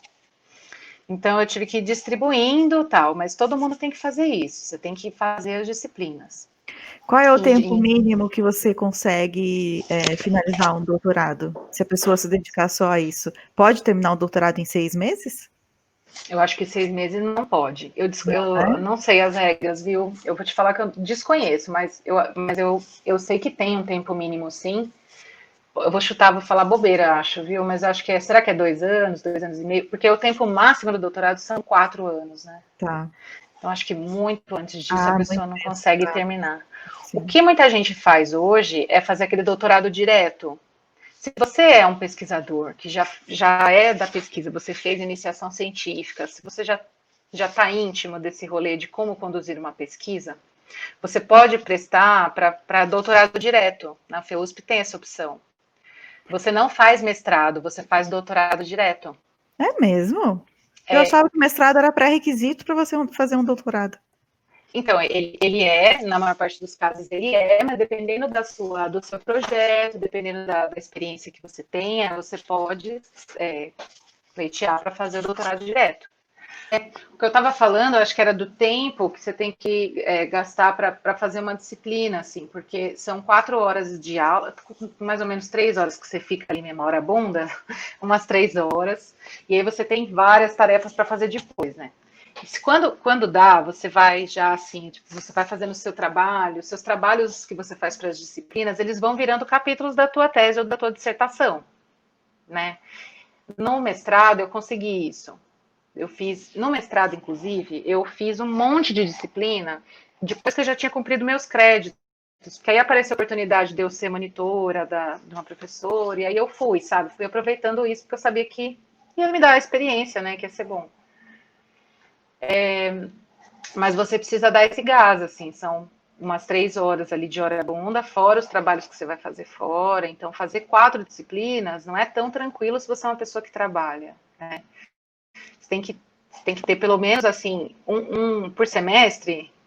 Né? Vamos supor que você seja uma pessoa que trabalha e você só consegue um período da semana para te liberar. Então significa que você vai passar os 2 primeiros anos do teu doutorado fazendo disciplina, né? Faz uma a cada semestre, são 4, você vai ficar fazendo. Não é um bicho de sete cabeças, tem uma galera que faz assim, né? Mas estou falando aqui para a gente ver as condições como são distintas, né? Tem gente que entra, acaba tudo de cara, já vai fazendo só pesquisa, mas boa parte está ralando também, né? Sim. Cada pessoa tem uma realidade diferente, né? E é bom que esse prazo de 4 anos e pouco permite que pessoas com realidades diferentes consigam fazer, né? Com certeza. Nossa, lá na FEUSP tem muito professor, né? E eles aceitam mesmo, eles sabem, é uma faculdade de educação, eles sabem que tem professores lá, tem uma galera, professores da rede. É muito rico, é um espaço incrível, um espaço muito bom mesmo. Conheci pessoas maravilhosas, tive ótimas experiências, Essa aprendi troca muito, é muito enriquecedora, né? Essa troca de muito, experiências, os contatos que você faz, é muito bom. muito, muito. Realmente, assim, aprendi muita coisa lá, fora que o espaço é legal, né? Assim, é o espaço da universidade mesmo, sabe? E, e assim, por causa do programa ser muito amplo, e na educação tem gente pesquisando tudo. Então, você vai ter alguém que é do cinema que está pesquisando educação. Você vai ter gente da matemática que está pesquisando educação. Você tem gente de tudo, né? De todas as áreas. Assim. Então, realmente é um espaço universitário, né? Universal, né? Nesses termos é. O doutorado, ele desculpa a pergunta bem imbecil, mas ele é Imagina. sempre individual. Você não faz Ele é projetos de sempre doutorado, individual. certo?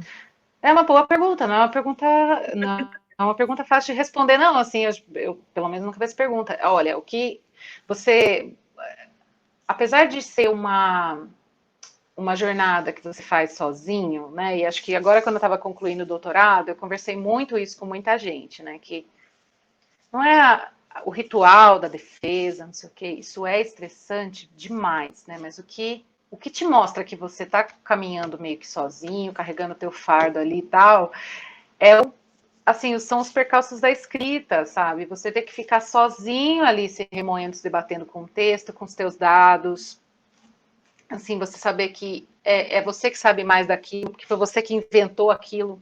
Então você tem que saber mais dos seus dados, é você que vai saber, Não né? tem pra onde correr muito, né? Não tem, assim. Agora, ao mesmo tempo que é isso, ninguém faz um mestrado e um doutorado sozinho, entendeu? Uhum. Eu fiz graças a todo mundo que fez trabalho em grupo, graças a todos os colegas que eu tive que leram o meu trabalho, sabe? Que falaram, ó, isso sim, isso não. Gente que leu e falou, tá ruim, sabe? Gente que E leu e essas falou, pessoas olha, que isso aqui não. leram, não foi a sua orientação, também são amigos. Foi todo mundo, né? Eu mandei, assim, na fase mais de escrita, eu mandava para minha orientadora a cada trecho lá, até pedi isso para ela, né? Ela prefere ler o trabalho completo, mas eu tava, assim, no fim, não tinha escrito muita coisa, eu me enrolei, sabe? Eu fui das que se enrolou no fim. Ah, todo mundo se enrola, né? De algum jeito, mas enfim. Se enrolei, teve esse período, então aí eu comecei a mandar para ela com mais frequência, e eu pedi, além dela, eu pedi para outras pessoas lerem. Eu pedia para pessoas aleatórias lerem, porque eu sabia que iam pegar coisas assim que eu não tinha visto, tipo, olha, tipo essa frase aqui está incompreensível. Às vezes você pegar sabe, alguém que é Sim, engenheiro para ler teu trabalho, sim, ajuda, porque as sim. pessoas apontam coisas importantes, né? Até assim, E eram quantas leigo páginas, lendo, né? assim, para as pessoas lerem? A minha tese não foi uma tese longa, não. A minha tese deu 140 páginas. É uma É tese tanto curta. longa, mas é curta, mas é bastante coisa para ler, né? Bastante coisa para ler, bastante coisa para ler. Até uma coisa que falaram na banca foi um elogio que a banca fez, né, que eu não estava esperando de forma alguma. Assim, elogiaram a organização do meu trabalho, da divisão dos capítulos, e disseram que eu fui muito direta, assim, que eu não dei muitos Concisa, né? rodeios, né? Eu fiquei bem feliz com esse comentário, né? Porque eu sei que tem teses que são muito mais longas e tal, e assim, poderia ter feito lá, construído para sair alguma coisa dali a mais, pô, poderia, mas assim, o que é o prazo, né? O prazo é aquilo que te E você não interrompe e sentiu fala, necessário. para de. Assim, um prazo se coloca, entendeu? Você vai ter que terminar. E aí, outra pergunta: você pode ter mais do que um orientador de áreas diferentes, se o seu tema contempla áreas diferentes? Pode ter um co-orientador. Você pode ter um co-orientador. Quando a gente vai, acho que até nos modos que eu tenho de escrita de trabalho, tem lá a opção, né? Se você tem um co-orientador, isso tem que ser combinado entre o teu orientador e você. E vi isso acontecer muito. Assim, lá na educação, por exemplo, eu entrei pesquisando gênero. No mestrado, a minha orientadora, ela era a Denise, né? Ela é uma psicóloga escolar, trabalha com educação, mas ela não trabalhava com gênero na época, entende? Então, a gente vai procurando aqui um professor aqui, outro ali, que vai ajudando, sabe? Às vezes essa coorientação, ela é informal, que foi o que aconteceu comigo. Às Certo. vezes ela é formalizada, tipo, olha, você tem um orientador e um co-orientador. Uhum, certo. Isso pode Porque eu acontecer. imagino, né, que você precise realmente recorrer a outras pessoas. Você vai recorrer sempre. Eu comecei a responder isso porque você perguntou se você só fazia sozinho, né? Aí eu disse, olha, a trajetória é sozinha, o trabalho raramente vai ser, porque você sempre vai estar junto com alguém. Mesmo que seja para você chorar, entendeu? Para você falar, não Pelo consigo, amor de não sei o quê. Deus. Você não consegue fazer sozinho, não dá, assim, é enlouquecedor. Por outro lado, assim, é sempre você e o seu orientador ali, né? Você não tá sozinho, né? De alguma forma. Tem gente que entra já com essa coisa meio do destino, né? Tipo, olha, você vai entrar, eu tenho uma pesquisa, o orientador já tem um grande projeto de pesquisa, você entra e vai fazer uma parte desse projeto. Não foi meu caso, né? Eu entrei indo pesquisar uma coisa que era eu que queria saber, né? Enfim. No doutorado, aí eu fui para uma orientadora que trabalha com gênero, né? Que é a Marília, mas que é historiadora. A E a do mestrado foi frequência, psicóloga. A frequência com que você conversa com o seu orientador é algo específico que está no calendário, tem uma reunião semanal, ou é conforme a tua necessidade, conforme a disponibilidade dele? Como que funciona? Acho que conforme a disponibilidade, conforme a necessidade, conforme características de perfil de cada um. Tem orientador que eu canso de ouvir, sabe, gente falar, pô, o orientador sumiu, que não consigo falar com o meu orientador não me dá devolutiva. Nossa, eu não posso reclamar de nenhuma. Eu tive orientadoras excelentes, a do mestrado e a do doutorado foram ótimas, assim, nunca me deixaram na mão. E eu não sou a pessoa que entregou tudo, sabe, com antecedência. Eu não sou essa pessoa. Eu sou a pessoa que trabalha, entendeu? Que vai fazer as coisas assim, meio que correndo a maior parte das vezes, mas eu entrego as coisas, né? Então é isso, acho que eu consegui fazer esse compromisso com elas e elas foram sempre muito presentes. Mas eu não consigo te dizer assim. Não, eu consigo. A minha orientadora do doutorado, eu encontrava de 15 em 15 dias ou semanalmente, porque a gente tinha um grupo de pesquisa. E aí que também é outra que ajuda pra caramba, hein? Se você tem um grupo. Aí vocês, outras pessoas, todo mundo orientado pela mesma pessoa, vocês já devem ter questões parecidas, né? Isso ajuda muito, Os muito, temas são muito. diferentes, mas sempre tem algo em comum, né? Tipo, o grupo da minha orientadora, todo mundo pesquisa gênero. Alguns estão pesquisando gênero em meninos bagunceiros, outros estão pesquisando gênero no ensino básico, sabe? E da psicologia era só eu que tinha lá. Mas é isso, assim, né? Você tem um tema comum, né? E aí você consegue achar também seus pares para ir conversando, sabe? Então não é solitário, nesse aspecto não é nada solitário. Que bom. E quando você mantém esses grupos, é mais fácil você manter a frequência de conversa com o teu orientador, né? Quando não, dá mais trabalho, porque você tem que combinar horários, tem que ir atrás da pessoa, né? Às vezes, dependendo do caso, pode ser difícil. E a defesa da tese em si? Como que foi Ai, essa experiência? gente. Então, olha, eu tive assim, foi bem diferente do mestrado para o doutorado, foi bem distinto. No mestrado, resumidamente, eu fiz uma qualificação que foi muito, muito dura. Foi muito dura. Apanhei muito na qualificação do meu mestrado. Duras críticas, tal. E quando chegou na defesa, tava mais ufa, sabe? Passou, já foi, tava tranquilo, tava mais relaxado. Tá, o que é Mas eu... qualificação? Vamos lá. Assim, você tem todo o processo aí de pós-graduação, seja mestrado ou doutorado, você vai ter, isso vai variar dependendo do programa, num período específico, mas em algum momento, antes de você concluir sua pesquisa, você precisa passar o seu trabalho, apresentar o que você fez até ali para uma banca, que são professores pesquisadores, que na verdade é um puta privilégio, né? Assim, são pessoas que são lá, já são professores, que vão pegar o teu trabalho, sabe? Sabe? Que às vezes fala, putz, que vergonha, né? Tipo, o trabalho que você conseguiu até ali, que às vezes não é muito, sabe? Esse povo vai ler o teu trabalho e vai falar para você, assim, te orientar. Isso é um baita de um privilégio, né? Só que ao mesmo tempo que é isso, é uma situação tensa, que é terrível, né? E A você, gente assim, nunca você vai gosta ser de estar nesse lugar, avaliado. né? Esse lugar de ser julgado, de falar que a Nossa, gente não. errou, que é muito mais a gente errou do que a gente acertou, então é difícil, né?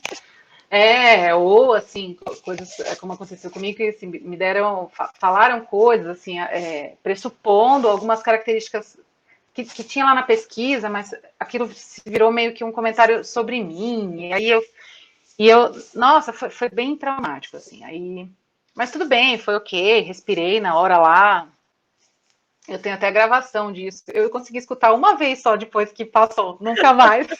Trauma, trauma. Não, foi muito difícil. Eu acho que também, assim, minha falta de noção de novo, né? Eu não estava esperando aquilo, sabe? Eu tinha acompanhado, acho que, uma defesa de alguma pessoa e não tinha. Enfim, fui pega meio de surpresa. Quando chegou na defesa da Isso que eu acho dissertação, que é legal, né? As faculdades permitem que você assista a defesa de tese. E isso prepara a uhum, gente para essas situações. Quando você vê o que está meu, acontecendo, fala, isso pode acontecer comigo, isso pode acontecer comigo. Acontece com outras pessoas, então tudo bem, não preciso me matar, né? pois é. E as pessoas, assim, se você tem contato com alguém, todo mundo que quer fazer pós, tem esse medo. e conhece alguém que passou já por banca, meu, pergunta para a pessoa da banca, porque todo mundo tem uma história de banca, sabe? Ou é da pessoa, ou é alguém que ela viu, que tipo, nossa, a pessoa quase foi reprovada, nossa, a pessoa foi esculhambada. Vixe, olha, eu já ouvi de tudo. Tem também gente que é ovacionado, é muito mais raro. Esse aí é raro, entendeu? O bonde dos esculhambados é muito É maior, mais- assim. É muito maior. Mas você diz que as pessoas são esculhambadas porque, assim, se a gente for falar de uma forma geral, a pesquisa não foi profunda, a pesquisa não foi coerente, alguma coisa assim? No meu caso, o comentário que foi feito era porque eu tinha posto, e eu concordo hoje que eu tinha colocado de uma forma muito, muito inadequada, mas eu estava preocupada com uma questão que era o tanto que aquelas mulheres que eu fui, que eu tinha conversado, passavam no transporte, porque elas trabalhavam, elas moravam na cidade de Tiradentes e iam trabalhar no centro. E são 3 horas, era o tempo que eu levava para ir para lá, então eu queria falar um pouco da condição dessas mulheres, né? Mas eu, na época, não tinha também, não tinha lido quase nada de coisas sobre interseccionalidade, eu não tinha me apropriado do vocabulário adequado, né? Ou eu não tinha o cuidado na época que eu teria para falar hoje de uma situação que não é a minha, né? Assim, eu tô falando da situação de outra pessoa. Hoje é claríssimo isso que a pessoa lá da banca, a professora estava tentando me dizer. Mas na época ela falou isso de um jeito muito esquisito. Ela falou assim: escuta, mas por que você botou isso aqui? Isso aqui não tem nada a ver. Você nunca entrou no ônibus na vida? Você não sabe que chegar na Zona Leste demora tudo isso? Você não Uau! sabe? É. Aí, e foi assim, foi a primeira que falou, né? Eu já assim, eu falei, velho, por que essa pessoa tá falando isso pra mim, assim, né? Por que eu tô Que ouvindo isso? maldade, Como? né? Pura Me tira maldade. daqui, né? Me tira daqui. E, não, assim, uma professora ótima, excelente. A gente chamou ela, inclusive, ela não pôde ir na defesa por causa de outras, porque ela tinha acho que um congresso na época. E para o doutorado também, e mais uma vez não deu certo, mas é uma professora que acompanhou o trabalho, assim, sabe? Ela tinha razão, mas a forma de falar espera do candidato maturidade. Né? Eu estou falando isso sem concordar com isso, mas é isso, sabe? É você se expor ali numa situação de ser avaliado e você fica muito, muito despido de tudo, sabe? Você fica meio sem. Você vai tomando um susto a cada minuto, assim. E também, assim, não quero deixar ninguém com medo, né? Eu tô falando que isso foi, apesar de ter sido difícil, eu consigo falar sobre isso hoje assim, sabe? Mas isso demorou muito tempo. Porque a gente tem que entender que aquilo não é pessoal. Você está se falando de um É, trabalho, né? Tudo bem que foi você que desenvolveu, mas é o trabalho, então. a pessoa está criticando a tua forma de escrever. E às vezes realmente está criticando, fazendo uma crítica a você. Mas eu acho que você tem que estar meio que disposto até para isso, sabe? Acho que é uma coisa assim que tem que saber. Quem vai fazer pós, acho que tem que saber que isso vai acontecer, sabe? E que pode ser sofrido. Pode não ser, mas pode ser. Bom, eu sei que no mestrado foi isso, e a defesa foi tranquila, mas eu não chamei ninguém. Eu tinha 2 amigos meus na defesa. 2 amigos que, inclusive, foram embora comigo. Foi tudo certo, sabe, na defesa, mas eu não queria ninguém. Eu conheço outras pessoas que também fizeram a mesma coisa, tipo, não divulgaram, não chamaram ninguém. Eu só queria que acabasse, sabe? Porque eu tava bem cansada e tal. Aí, quando foi o doutorado, eu já estava calejada, né? Eu já sabia. E a gente, assim, minha orientadora e eu, a gente trabalhou muito para escolher as pessoas que iam fazer parte da banca, sabe? E a gente escolheu gente que a gente queria que soubesse, que tivesse ali envolvida com o tema, que pudesse contribuir. Só uma pergunta. É você E que escolhe a banca? depende do seu orientador. A minha do mestrado falou, ela deixou, ela preferiu ela escolher. Ela falou inclusive para mim, ela falou assim, não, olha, eu sou assim, eu prefiro a banca, eu prefiro eu cuidar, eu vou te falar e você concorda ou não. E foi tudo bem. Agora, para o doutorado, não, assim, a Marília, que é a minha orientadora, falou, não, vamos lá, quem que você nomeia, quem é que você indica, quem é que você escolhe. Então, isso também deixa claro que ela esperava de mim esse conhecimento, né? Tipo, você tem que ser uma pessoa que circula ali, entendeu? Que lê o que um escreve, o que outro escreve. E também a gente fica com as bancas do doutorado tem mais gente que a banca do mestrado, de uma ou duas pessoas a mais aí. São quantas, normalmente? No mestrado, eu indiquei dois, três, agora a pessoa que não sabe, né? Acho que são 6 com a minha orientadora e mais suplentes. Né? Então você tem que escolher os suplentes ainda. Ou são 5. São 5 com a orientadora. Era a Ângela, tinha uma na minha banca que era a minha xará. Foi a Ângela Soligo. Ela tá bem agora ativa por causa dessa coisa do CR. Ela é da ABEP, da Associação Brasileira de Ensino de Psicologia. Ela estava o Marco Garcia, que é professor da UFSCar. Deixa eu ver, estava o Marco. São 4, mais orientadora. O suplente é no caso o suplente é no caso da pessoa não poder, aí o suplente vai, é isso? Isso. E você tem que nomear todo mundo antes, e você tem que mandar vários dados dessas pessoas antes, então também é outra dica boa. Não deixe para montar sua banca na véspera de você entregar o documento, porque eles vão te pedir tudo, tipo, o número do PIS do suplente da tua banca, e você vai ter que ser a pessoa que, oi, professora, tô aqui, por favor. Tem uma ficha, a FEUSP tem uma ficha que todo mundo tem que preencher. É isso, são os orientandos que fazem essa função toda, tá? Então aí você nomeia as pessoas. Da minha banca, todo mundo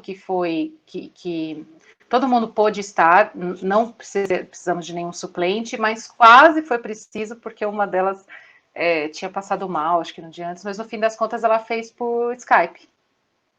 Ai, que então, bom. Na minha banca teve ela por Skype, os outros presencialmente. Então, nessa de você nomear a banca, tem gente que chama, assim, alguém que é mais próximo, sabe? Que justamente é alguém que vai te deixar ali um pouco mais à vontade na situação, sabe? Você pode escolher, tem uma brecha, assim, É bom para ter você um ver essa rosto amigo figura. ali, né? Sim. Um E apoio alguém, muito. assim, Isso. É alguém que, por mais que vá te fazer uma crítica, que vai fazer, todo mundo faz, né? Até porque é meio que a função do cara da banca, né? Tipo, ele tem que ir, ele tem que falar. O que ele vai falar? Vai ficar te elogiando? Não vai acontecer isso, entendeu? A pessoa vai criticar mesmo. Mas é bom que mesmo que a pessoa vá fazer uma crítica, que ela sabendo quem você vai ser mais cuidadosa, né? Aí isso ajuda, se você está num momento ali muito sensível, né? Se acabaram de te falar um monte de coisa, é bom ter essa pessoa, sabe, que te ajuda, assim. O meu filho, ele está no 2º ano do ensino médio. E agora, no final de semestre, eles precisaram aprender a apresentar um trabalho nesse esquema de TCC. Aí. Então, o grupo apresenta o trabalho para uma banca de professores, e aí todos os professores precisam comentar. E aí você vê, eu acho que já é até meio combinado, os que são mais duros, os que estão ali para, né, um morde, outro assopra, que já é uma preparação para o ensino superior. Nossa, isso é ótimo, né? Isso é ótimo, porque aí você já vai se acostumando com essa situação, né? De alguém estar falando ali, você ter que, na hora, também construir um contra-argumento. Ainda tem essa, né? Porque espera que você responda alguma coisa, né? Você não pode só falar assim, tá bom, obrigado pela crítica, agora eu tô. Tipo, não, né? Você tem que precisa se defender, né? defender o teu trabalho. O nome é isso, né? Defesa, né? Que é até um nome bem esquisito, né? Parece que, assim, tá pressuposto que vão te criticar e que você vai ter que defender, né? Não necessariamente é assim, Exatamente. né? Mas é também importante a gente pensar que todos os trabalhos têm problemas. E todos os trabalhos têm brecha para fazer outro trabalho dali, sabe? Sempre vai ter isso. Então, você ser habituado a escutar isso, né? Também, isso é um hábito que você vai, né? Por que isso Na verdade, a acontece? gente Porque se você precisava for... ser educado para fazer isso na vida, né? Se a gente fosse aberto a ouvir as críticas, todos os relacionamentos seriam melhores. É que a gente não gosta, a gente não sabe lidar muito bem com isso, né? É ruim, né? Você se sente julgar. Como assim? Você nem me conhece, tá falando mal do trabalho. Como assim, né? A gente vai nessa, assim, né? Mas, sim, se você tem essa intenção, tem gente que, assim, até é muito mais ativa nisso do que eu, né? Nesse mundo acadêmico, assim, de levar o trabalho para evento, apresentar o trabalho, às vezes é uma coisa muito inovadora. A pessoa recebe muita crítica, sabe? Isso é para de alguma forma te habituar a essa forma, sabe, de criticar o trabalho, os dados, né? Tem formas e formas de fazer isso também. E outra coisa também é que às vezes a gente vai parar no meio de conflitos que não tem nada a ver com quem está ali, né? Tipo, às vezes as pessoas que estão lá na banca, elas têm conflitos. Ou elas são de teorias que não tem nada a ver, ou elas são, sei lá, já tiveram um TTT aí em outro momento, e aí calhou de ser você lá no meio. E às vezes não tem nem nada a ver com você, sabe? E você Às acaba vezes é tomando. isso. E você acaba tomando, sabe? E é isso. Obrigada pelo comentário, tá? Vou ver depois, tarará, e boa, sabe? Mas agora no doutorado eu tive uma qualificação muito boa e tive uma defesa também muito boa. Fiquei muito contente. Eu realmente não estava esperando por isso. Eu estava esperando que a defesa fosse ser mais tensa, que eu fosse ficar mais tensa. Até que dessa vez eu chamei gente, sabe? Foi gente. Uhum. Mas foi tudo bem. E na defesa, qual que é o papel da tua orientadora? Ela fica ali assistindo, ela não fala nada? Ela fala assim, ela que é presidente da mesa, né? Tanto no mestrado quanto no doutorado, o orientador é o presidente da mesa. Entendi. Ele é o quinto elemento, sei lá, o quarto elemento e o presidente da mesa. Uhum. Então é ela que nomeia quem vai começar, né? Ela que vai controlando o tempo. Que faz a abertura, que te apresenta, esse tipo de coisa também. Apresenta, exato. Que, né, até no final a minha falou, ela também falou, né? Falou, se colocou, né, explicou algumas coisas para as pessoas da banca, e acho que ela fez uma ou duas, ou talvez três, não sei, intervenções ao longo da defesa.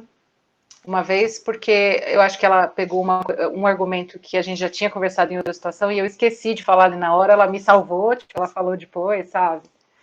Então tem isso, mas depende muito das relações que vão se estabelecendo, né? Nem todo orientador é assim, né? Entendi. Nem todo orientador tem essa relação mais afetiva com os orientandos. Também não dá para esperar, né? As pessoas são diferentes mesmo. E como que você começou a lecionar na FMU? Olha, nossa, essa é outra história. É sempre uma história, né? É sempre uma história. Mas é que deixa eu arrumar o fone. Mas é que foi engraçado. Parou de fazer barulho ou já tá fazendo barulho? Quando você puxa ele assim, faz barulho de estar raspando. Né? Faz, né? Não sei se eu colocar, porque aqui que tá o volume, ele fica mais pesado. Eu vou trocar de orelha. Ah, tá. Acho que dá uma melhorada. Tá. Bom, eu te falei que em 2014 eu dava aula na Uninove, né? Aí me falaram, um conhecido que conhecia uma das adjuntas da FMU, na época tinha uma coordenadora e duas adjuntas. Uma dessas adjuntas era amiga de um conhecido, sabe aquelas coisas? E aí falou: olha, a FMU tá precisando de professor, você tá a fim de dar aula, manda o currículo para mim que eu encaminho. E aí eu mandei, bem sem pretensão. E aí me ligaram da FMU e já estava em férias, acho. Foram nas férias de 2014 para 2015. E eu tinha tido, foi justamente esse meu ano de trabalhar assim 60, 70 horas semanais. Eu estava assim muito cansada. E eu tinha agendado uma viagem para a praia. Eu fui para a Ilha do Mel, fui sozinha, fiquei uns dias lá caminhando, foi ótimo. Eu precisava espairecer. Enquanto nesta viagem, né, alguém da Uninove me pediu. Eu tinha lá na Uninove um contrato temporário e depois ele foi estendido e eu seria efetivada no final daquele ano. Então, para mim, isso já tinha rolado, assim, né? Eu ia ser efetivada, eu estava só esperando me ligarem para passar meu horário. Aí a FMU falou comigo. Aí eu falei, eu tenho um horário lá na Uninove, preciso ver como é que vai ficar minha carga horária. História de todos nós, né? Todos os professores, sempre nessa negociação de carga horária. Aí ninguém me ligava da Uninove. Aí me ligaram lá na praia, falando que estava faltando meu diploma. E era o diploma do mestrado, que demora para sair, né? Ele demora, e quando você pede ainda, eles demoram meses para. Enfim. E aí eu tinha a declaração, né? Eu falei assim: olha, eu vou pedir, mas enfim, né? Não sei tal, não sei o quê. Nisso eu pedi, eu lembro que eu estava lá na praia fazendo essa função, procurei alguém que tivesse um scanner. Foi uma coisa. Fiz, mandei. Meu diploma, ninguém me chamou na Uninove, ninguém deu retorno e tal. Eu fiquei sabendo depois de um tempo que por causa deste diploma, desse documento, eles não efetivaram o meu contrato lá. Que absurdo! Por causa de uma coisa tão burocrática. E a coordenadora depois até me falou, ela falou assim, Ângela, depois que você saiu, a gente ficou até mais atento, agora eu peço para todo mundo logo que entra, que me entregue tudo, porque, né? Bom, enfim, aí a FMU estava me chamando, eu falei, bom, FMU, agora eu tenho horário para você, me passa aí os horários, e foi isso que aconteceu. E aí em 2015 eu comecei na FMU, eu peguei já uma carga horária que acho que era de 30 e tantas horas, eu já assumi, a maior parte da minha carga horária sempre foi de estágio, sempre, desde que eu entrei, Sempre de estágio. E sempre você de trabalha estágio. só na Santo Amaro ou atende outros campos também? Quando eu comecei, eu dava aula, acho que um dia na semana na Liberdade e o restante na Santo Amaro. Eu dei muito menos aulas na Liberdade, mas assim, teve turma que comecei a dar aula na Liberdade, uma turma que se formou recentemente. Imagina, quando eu cheguei, a primeira aula que eu dei, acho que foi para eles, eu acompanhei essa turma um tempão, sabe? Então tem isso. Mas por causa da minha experiência prática, que, né, isso tudo que eu te contei, minha experiência acaba sendo mais atrativa para campo de estágio mesmo, né? E eu concordo, acho que é isso mesmo. Orientador de estágio tem que ter prática, senão não tem como, né? É. E aí, por E causa sempre dessa. nas disciplinas educacionais ou você tem outras também? Não, eu já dei outras. Quando eu entrei na FMU, eu dava todos aqueles estágios básicos, que agora não chama mais básico, né? Já são os estágios que vocês fazem, mais organizados e tal.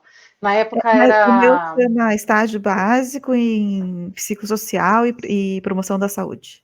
Mas ainda Então, antes chamava. Não, agora tá bem organizado. Vocês têm uma ênfase a cada semestre, pelo menos, sabe? Quando eu entrei, era um esquema que não era um esquema confuso esse lance dos estágios básicos, até para a amiga minha que dava aula na Unesp, entendeu? Eu conversei com ela na época e ela também dizia que era confuso lá. Tinha os estágios básicos que eram socioeducativos, e aí eram várias experiências, e depois tinha os estágios básicos institucionais. Então eu cheguei dando aula para todos esses, era aquele esquema de uma turma dividida em vários subgrupos, né? Então eu peguei vários desses.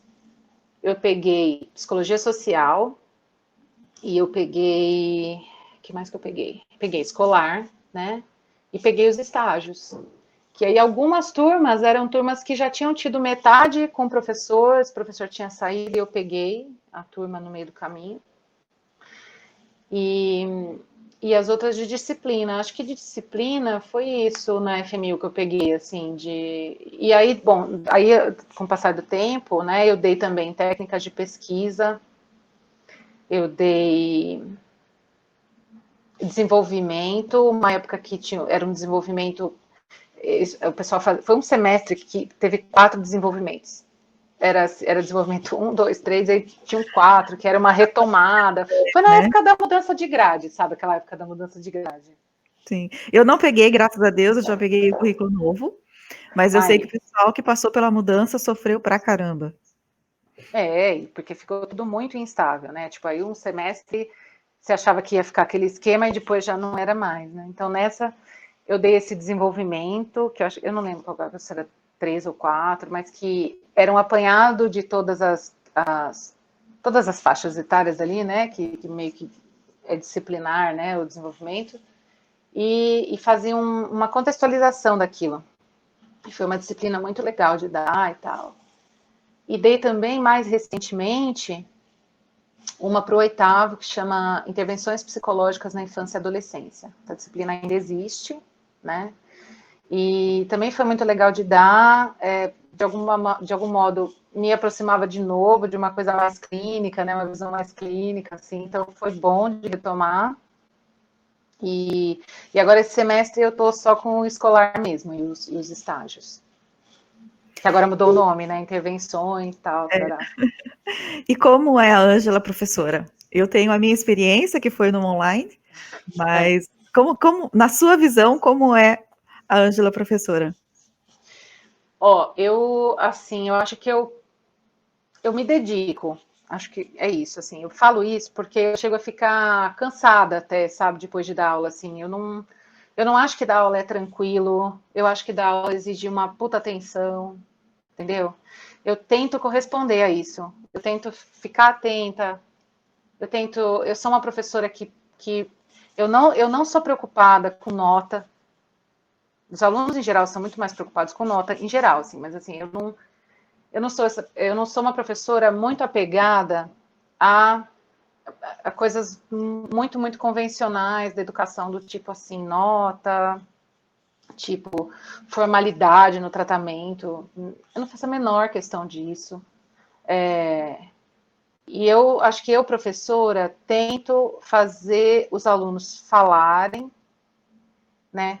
Eu tento fazer com que os alunos também sejam agentes ativos ali, na construção de uma aula, que eu entendo que não tem que sair de mim e ir para os alunos, entendeu? Acho que tem que ser construído ali. Eu acho que teve uma coisa muito interessante da tua aula, que você sempre pedia que tivesse, eu não lembro qual era o termo que você usava, mas que alguém fosse o representante, né, o responsável, Comentarista. o comentarista, isso. Isso você tem quando está no presencial? Foi algo que você inseriu no online? É normal você ter um comentarista? Como que é? Eu copiei isso, eu acho que de uma das minhas disciplinas da pós-graduação. Eu acho que foi uma professora, inclusive, nossa, essa foi uma disciplina das mais marcantes que eu fiz. Talvez tenha impactado o meu jeito de dar aula, de um jeito que até me escapa, mas eu tenho certeza que foi. É a Maria Isabel. Ela pesquisa, ela é defensora de uma ideia de que o professor, para dar aula para o ensino superior, ele deve ter uma formação específica, tal qual a licenciatura é para quem dá aula para o ensino fundamental, tal qual é a pedagogia para quem dá aula para criança, né? E faz todo sentido. Então, ela diz que existe toda uma estratégia, assim, uma didática para dar aula para ensino superior. Então, eu tive uma disciplina que foi justamente sobre isso. E ela tinha várias práticas que ela implementava com a gente ali, né, porque ela sabia que muitos dali iam sair para dar aula, né? Alguns pesquisadores e outros iam sair para dar aula. Então, ela definia leitores. Ela definia leitores, eu copio dela isso. Né? E funcionava perfeitamente. Na nossa sala o pessoal estava mais tímido, né? Mas eu achei a ideia muito legal. Não, assim, as salas ficam tímidas, porque algumas salas são mais tímidas, mas até acho que a sua sala fala bastante, né? Fica concentrada ali em algumas pessoas falam mais, porque é uma sala grande, né? Mas tem isso. Mas isso é uma estratégia boa para ajudar até quem não fala muito, né? Assim, geralmente os primeiros que se disponibilizam são os que falam. Aí aos poucos os outros vão percebendo. E assim, eu também, eu não fico exigindo muito. Tipo, você quer comentar? Você comenta, mas você tem liberdade de comentar o que você quiser. Inclusive para dizer, esse texto é uma merda, esse texto é ruim, eu não concordo com nada que está escrito aqui, né? Vocês têm liberdade, eu dou essa liberdade, né? Primeiro que eu não sou dona do texto, né? Não é porque eu estou falando do texto para falar bem do texto, e porque é um jeito de também é um jeito de vocês fazerem esse teste, né, de como é que falo, como é que eu falo, como é que eu argumento. É uma argumentação acadêmica mediada, que eu acho que é bom ser assim enquanto você está ali entre os seus colegas na aula, né? Com a mediação de um docente, né, que não vai falar se está certo ou não, mas vai conduzir. Estando na psicologia, primeiro a gente tem que gostar de ler, porque tem que ler muito. E segundo, que tem que vencer a timidez, né? Não importa para onde você vai, a não ser que você faça pesquisa num ambiente, né, pesquisa bibliográfica, aí é só você com você mesmo. Mas fora isso, você vai ter que se expor, vai ter que falar, vai ter que, seja na clínica, seja em outros ambientes, então, em algum momento tem que conseguir falar. A interlocução sempre há, né? Estou aqui pensando, você falou mesmo que seja uma pesquisa teórica, mas aí é você brigando com os autores que você está lendo também, né? Você nunca está, sozinha você nunca está.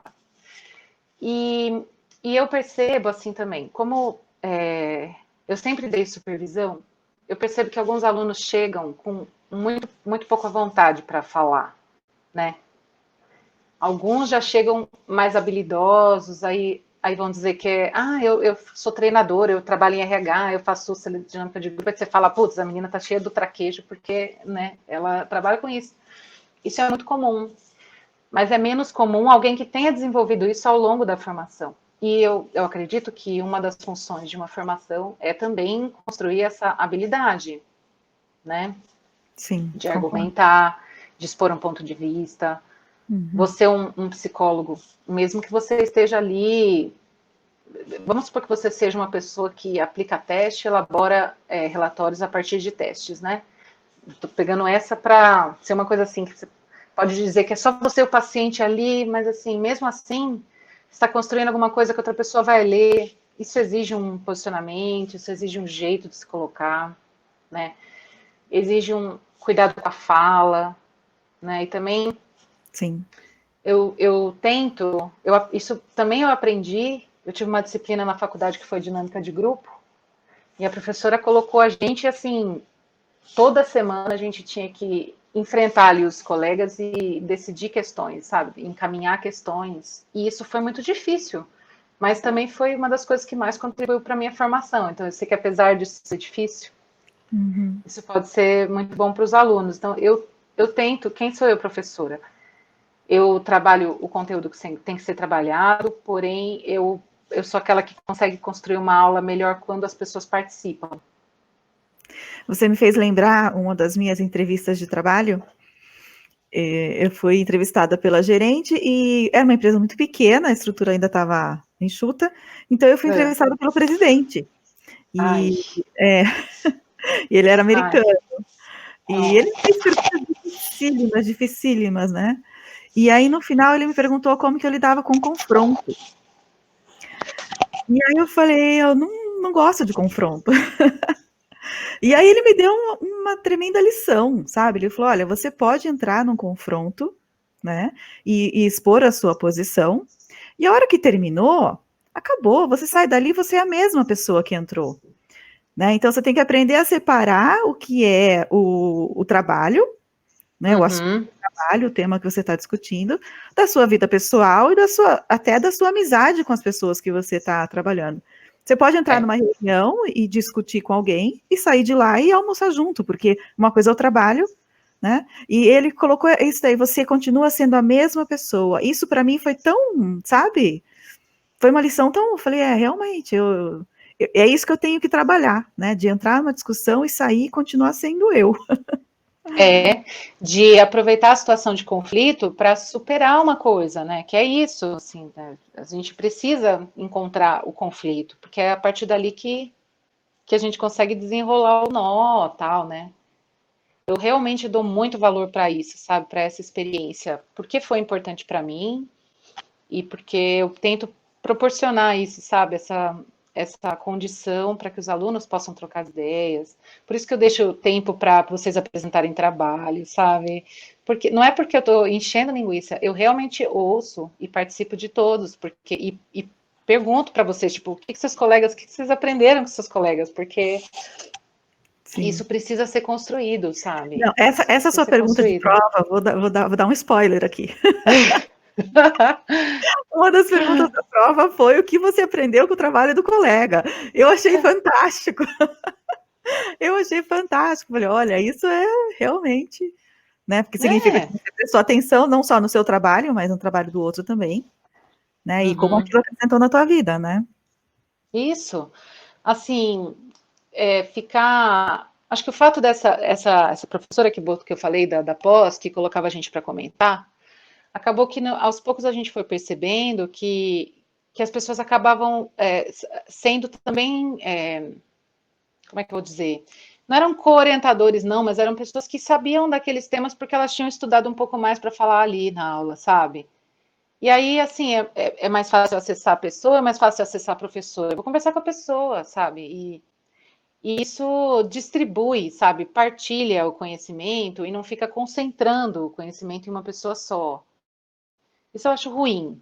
Eu acho que tem que partilhar mesmo, sabe? Sim. O ambiente da universidade é para isso, É para né? isso. Essa é a É para função, né? isso. E também, assim, no meu doutorado, eu fui pesquisar como é que os alunos formandos de psicologia, como é que eles avaliam, como é que eles veem, né, a abordagem da temática de gênero na formação. Então, falou de gênero, não falou de gênero, como é que foi legal, não foi? Essa é a minha questão, né? Nem preciso dizer que é totalmente pessoal, né? É uma questão que Sim. não precisa nem explicar. Mas assim, hoje em dia, você não vai ser um professor que vai sair assim ileso de uma sala de aula se você, por exemplo, falar que as pessoas têm condição de estudar em casa. Então, as pessoas agora, pandemia, todo mundo tem condição, imagina. Tipo, hoje, se você é um professor, você não vai sair ileso de uma sala de aula se você fizer um comentário desse, porque, Sim. obviamente, alguém vai levantar a mão e vai falar: não é todo mundo que tem internet, não é todo mundo que tem casa, não é todo mundo que tem computador. Às vezes Então, é um celular na casa para todos os é, filhos que têm que assistir aula, então a realidade é muito diferente de casa em casa, né? uma supervisionanda minha agora, do último ano, falou que foi difícil para ela porque a filha usa o computador. E ela estava ali, ela falou: eu fiz tudo no celular, né? Todas as provas. Uma aluna da FMU, formando, né? Então, assim, Sim. eu também na FMU, agora estou atendendo no NAP, que é o Núcleo de Apoio Psicopedagógico, né? E atende alunos que têm demandas específicas da FMU.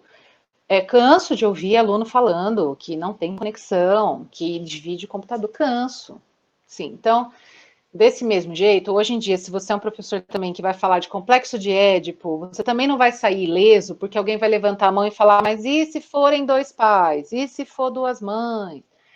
Muito difícil você sair ileso hoje de uma sala. E por que eu tô falando isso?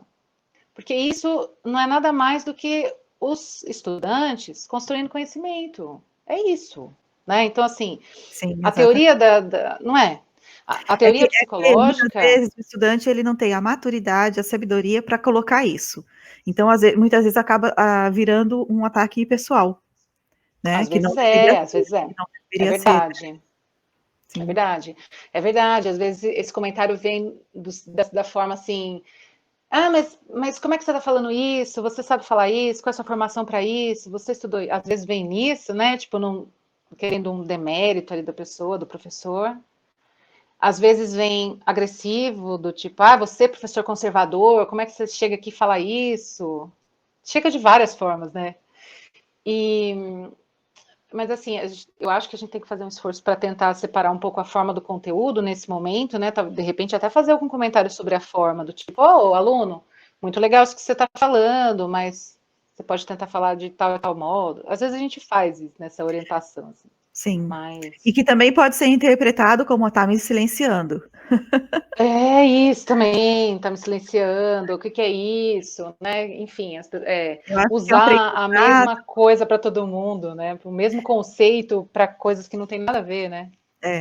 o aprendizado ele não é só do conteúdo da disciplina, é de tudo isso, né? Das relações, de como se colocar, de ter empatia para entender a realidade do outro, de quando você vai corrigir alguém, corrigir com amor, né? Ensinar com amor. Eu acho que tudo isso faz parte da nossa formação, né? E Não não se é? colocar no lugar de que não, eu sei mais e quem é você para estar falando isso para mim, né? Pois é. Não, pelo contrário, assim, os estudantes são ativos e eles constroem a formação.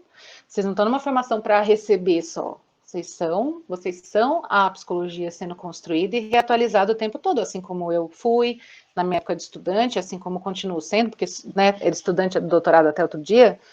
Então, essas coisas elas são cíclicas, elas precisam se renovar. Né? Então, acho que cabe aí algum discernimento para você pegar até esses comentários e saber o que fazer com eles, né? Tipo, transformar isso numa oportunidade de aprendizagem. Aí eu estou falando no jeito meio metalinguístico, eu estou falando tanto da minha aula, mas eu estou falando também do que eu comento sobre a situação do ensino-aprendizagem de forma geral, né? Sim. Construir alguma coisa a partir de um comentário. Uhum. Então, estou sendo silenciado, da onde vem isso? Por que as pessoas falam isso? Quais são os Sim. silenciamentos que existem? Isso te cabe ou Uhum. não?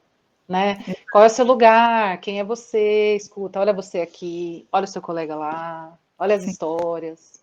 Né? Acho que isso é do professor, assim, né? Ajudar o aluno a Mas o que eu conduzir essa vejo reflexão. assim, eu acho que nem todo professor tem a mesma habilidade para conduzir isso.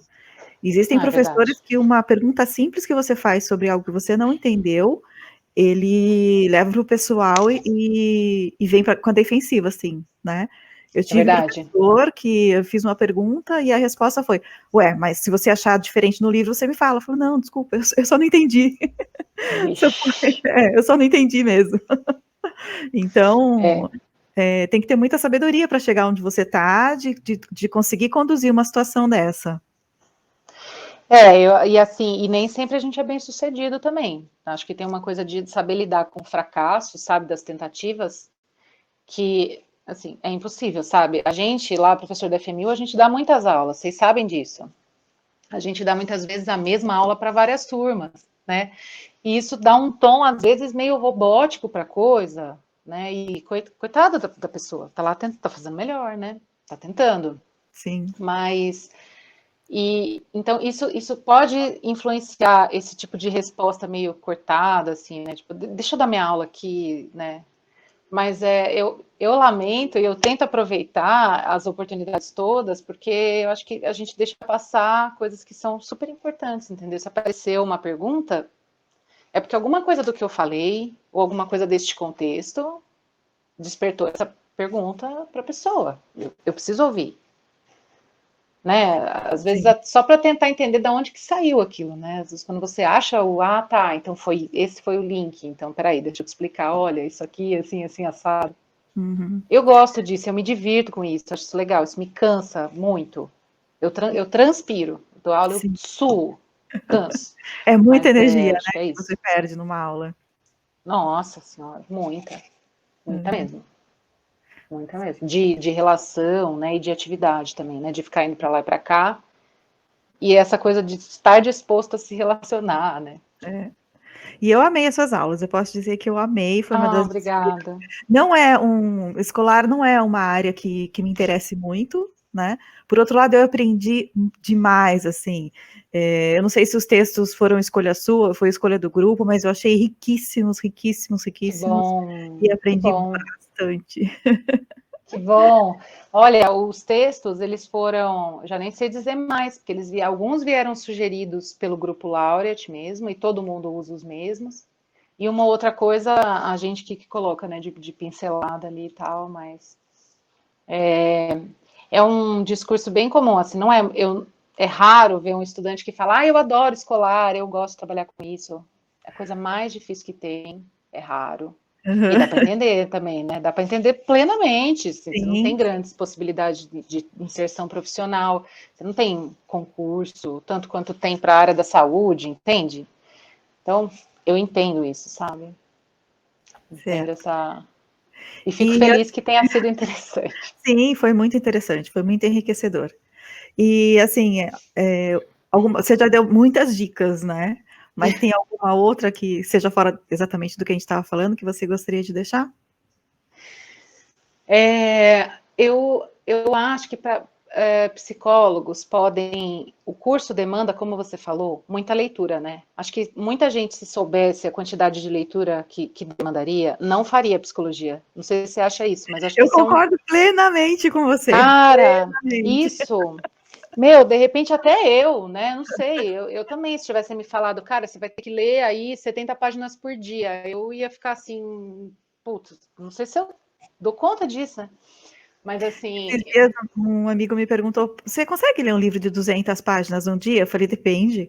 Se for um romance, eu leio de 500. Se for de psicologia, são duas. E às vezes eu tenho que voltar, e voltar e voltar. voltar e não vai, acredito nenhum. Né? Acontece mesmo.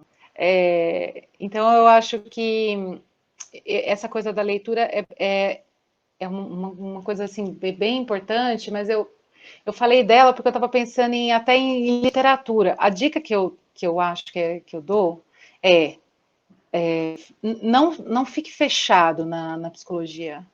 Né? Acho que assim, quem é psicólogo, você vai lidar com gente, né? Você vai lidar com gente, ou você vai lidar com. Às vezes você nem vê a gente, mas a gente é que fez alguma coisa que chegou até você, você vai olhar aquilo. Ou você vai estar lidando com um grupo. Então, a gente não pode ficar muito por fora, eu acho, sabe, do que está acontecendo no mundo, assim. E E o que ajuda a gente a não ficar alienado, né? Assim, ler, ouvir música, entender o que está rolando, o que os jovens estão ouvindo. Tipo, psicologia escolar. Como é que você vai, sabe? Você vai chegar e vai falar para uma sala de adolescentes. Como é que Qual você é a se prepara linguagem que para eles usam isso? hoje, né? Sabe? Liga aí a Netflix, vai assistir, vai ver como é que eles estão se comunicando, Sim. vai ouvir a música que eles estão ouvindo para você entender qual é o contexto. Uhum. Né? Então, assim, vai assistir filme, sabe? Eu acho que a dica que eu dou é essa, assim, é bom que você tem uma grande fonte de estudo no seu convívio, que basta você se interessar um pouquinho pelas pessoas, assim, entender porque as pessoas fazem Sim. determinadas coisas, ouvir as histórias que as pessoas têm para contar. Eu acho que E eu isso digo que enriquece. hoje está muito fácil, porque com a questão do YouTube, é tanto material bom, é tanta palestra É de verdade. qualidade disponível, gratuito, né? Nossa, é verdade. Então, você coloca o fone, às vezes eu vou limpar a casa ou eu vou cozinhar, eu coloco o fone, e eu gosto muito de filosofia, então eu sigo o canal da Nova Acrópole. E são palestras, e como eu gosto de Jung, então mistura tudo, filosofia com mitologia, né? E você acaba vendo autores que você gostaria de conhecer, né? Mas Sim. isso na minha idade. Os jovens também tem muita coisa boa. Tem muito podcast, Tem. muita coisa gratuita, né? E em todas as áreas, em todas as áreas. Então, existe muita informação, muito conhecimento disponível, né? Basta ter a atitude realmente de ir atrás. Porque a Acho nossa que tem que ter formação é esse essa. gosto, né? Acho que tem que ter esse gosto pelo outro, sabe? Pelas questões mais básicas da vida, mas que são tão diferentes, né? Que no fim das contas é com isso que a gente trabalha, né? Com essas histórias tal. Nossa, você tem razão. Hoje em dia, YouTube, vixe, tem tudo. A pessoa consegue saber sobre a profissão, a pessoa consegue saber tudo hoje, sabe? Ela não precisa entrar assim, Inclusive zoada na sobre faculdade que nem eu professores, né? entrei, sabe? Então, Inclusive sobre os imagina. professores. Uhum. Não, nossa, na época, se eu tivesse tido acesso a isso, eu fui conhecer as pessoas quando eu fui para lá, né? É isso. Hoje em dia as pessoas conseguem ter isso com muito mais facilidade. Uhum. Tá ótimo. Muito bom, olha, quase 2 horas já. Muito tempo, né? É o tipo de coisa que eu gosto de ouvir, essa que você falou que você põe no fone, eu fico procurando pelo tempo, tipo, qual que tem ali com uns 40 minutos, que eu sei que vai dar para eu lavar uma louça, fazer uma janta, lavar um banheiro. É. Aliás, eu estou Bom, aqui na cozinha da minha casa, né, ó. E essa gostou? geladeira é cheia, cadê? Essa geladeira é cheia de coisa. A minha mãe odeia isso aqui, ela vem aqui, ela reclama horrores desses meus negócios, desses ímãs, e eu Meu pai ponho de fala que tudo estraga a aqui, adoro. geladeira. Ah, minha mãe fala Eu também horrores tenho um também. monte. Ah, tem um monte. Enfim, né? É isso. Mas vai ser uma live que o povo pode colocar e pode limpar a casa inteira com 2 horas, né? De Não é? live, dá para Ai, de vídeo dá para fazer. tá ótimo. Bom, Ângela, eu queria te agradecer mais uma vez. Foi muito Ah, gostoso ouvir tua história e saber dos obrigada. perrengues, né? Porque a gente só fica, né? A gente não sabe dos bastidores. Os bastidores são muito importantes, que eu acho que também tem essa questão da representatividade, né? De você se ver ali no outro, falar, eu quero uma É, trajetória assim. Então eu vou ter esses sucessos, mas eu também estou sujeita a esses perrengues, né? E não é só sim. comigo, então é bem. Nossa, essa tua iniciativa é incrível, eu acho muito Ai, obrigada. legal. Primeiro porque, assim, você é muito habilidosa ao fazer isso, porque você me deixou completamente à vontade, assim, né? E, e é importante mesmo passar para os alunos, né? Quem é a gente para além daquela, para além da gente ter a lousa de fundo, né? A gente Sim. tem Também tem uma outras casa, também tem coisas, né? geladeira, né? Tem, Tem uma vida, exato, exato, tá ótimo. exato. Então, obrigada mais uma vez. Obrigada, eu que te agradeço, obrigada. E Foi um espero te prazer ser tua encontrar professora e novamente. agora Espero te conversando encontrar contigo. novamente em outras disciplinas, quem sabe fazer um estágio, alguma coisa com você. Ah, estamos aí. Só chegar, Então, só tá bom. chegar. Obrigada. Obrigada, Ângela. Um Valeu. beijo. Beijo. Tchau, tchau. Tchau. Muito legal, né? uma história incrível e muito conhecimento para compartilhar com a gente. Espero que vocês tenham gostado e eu espero vocês na próxima entrevista. Um beijo!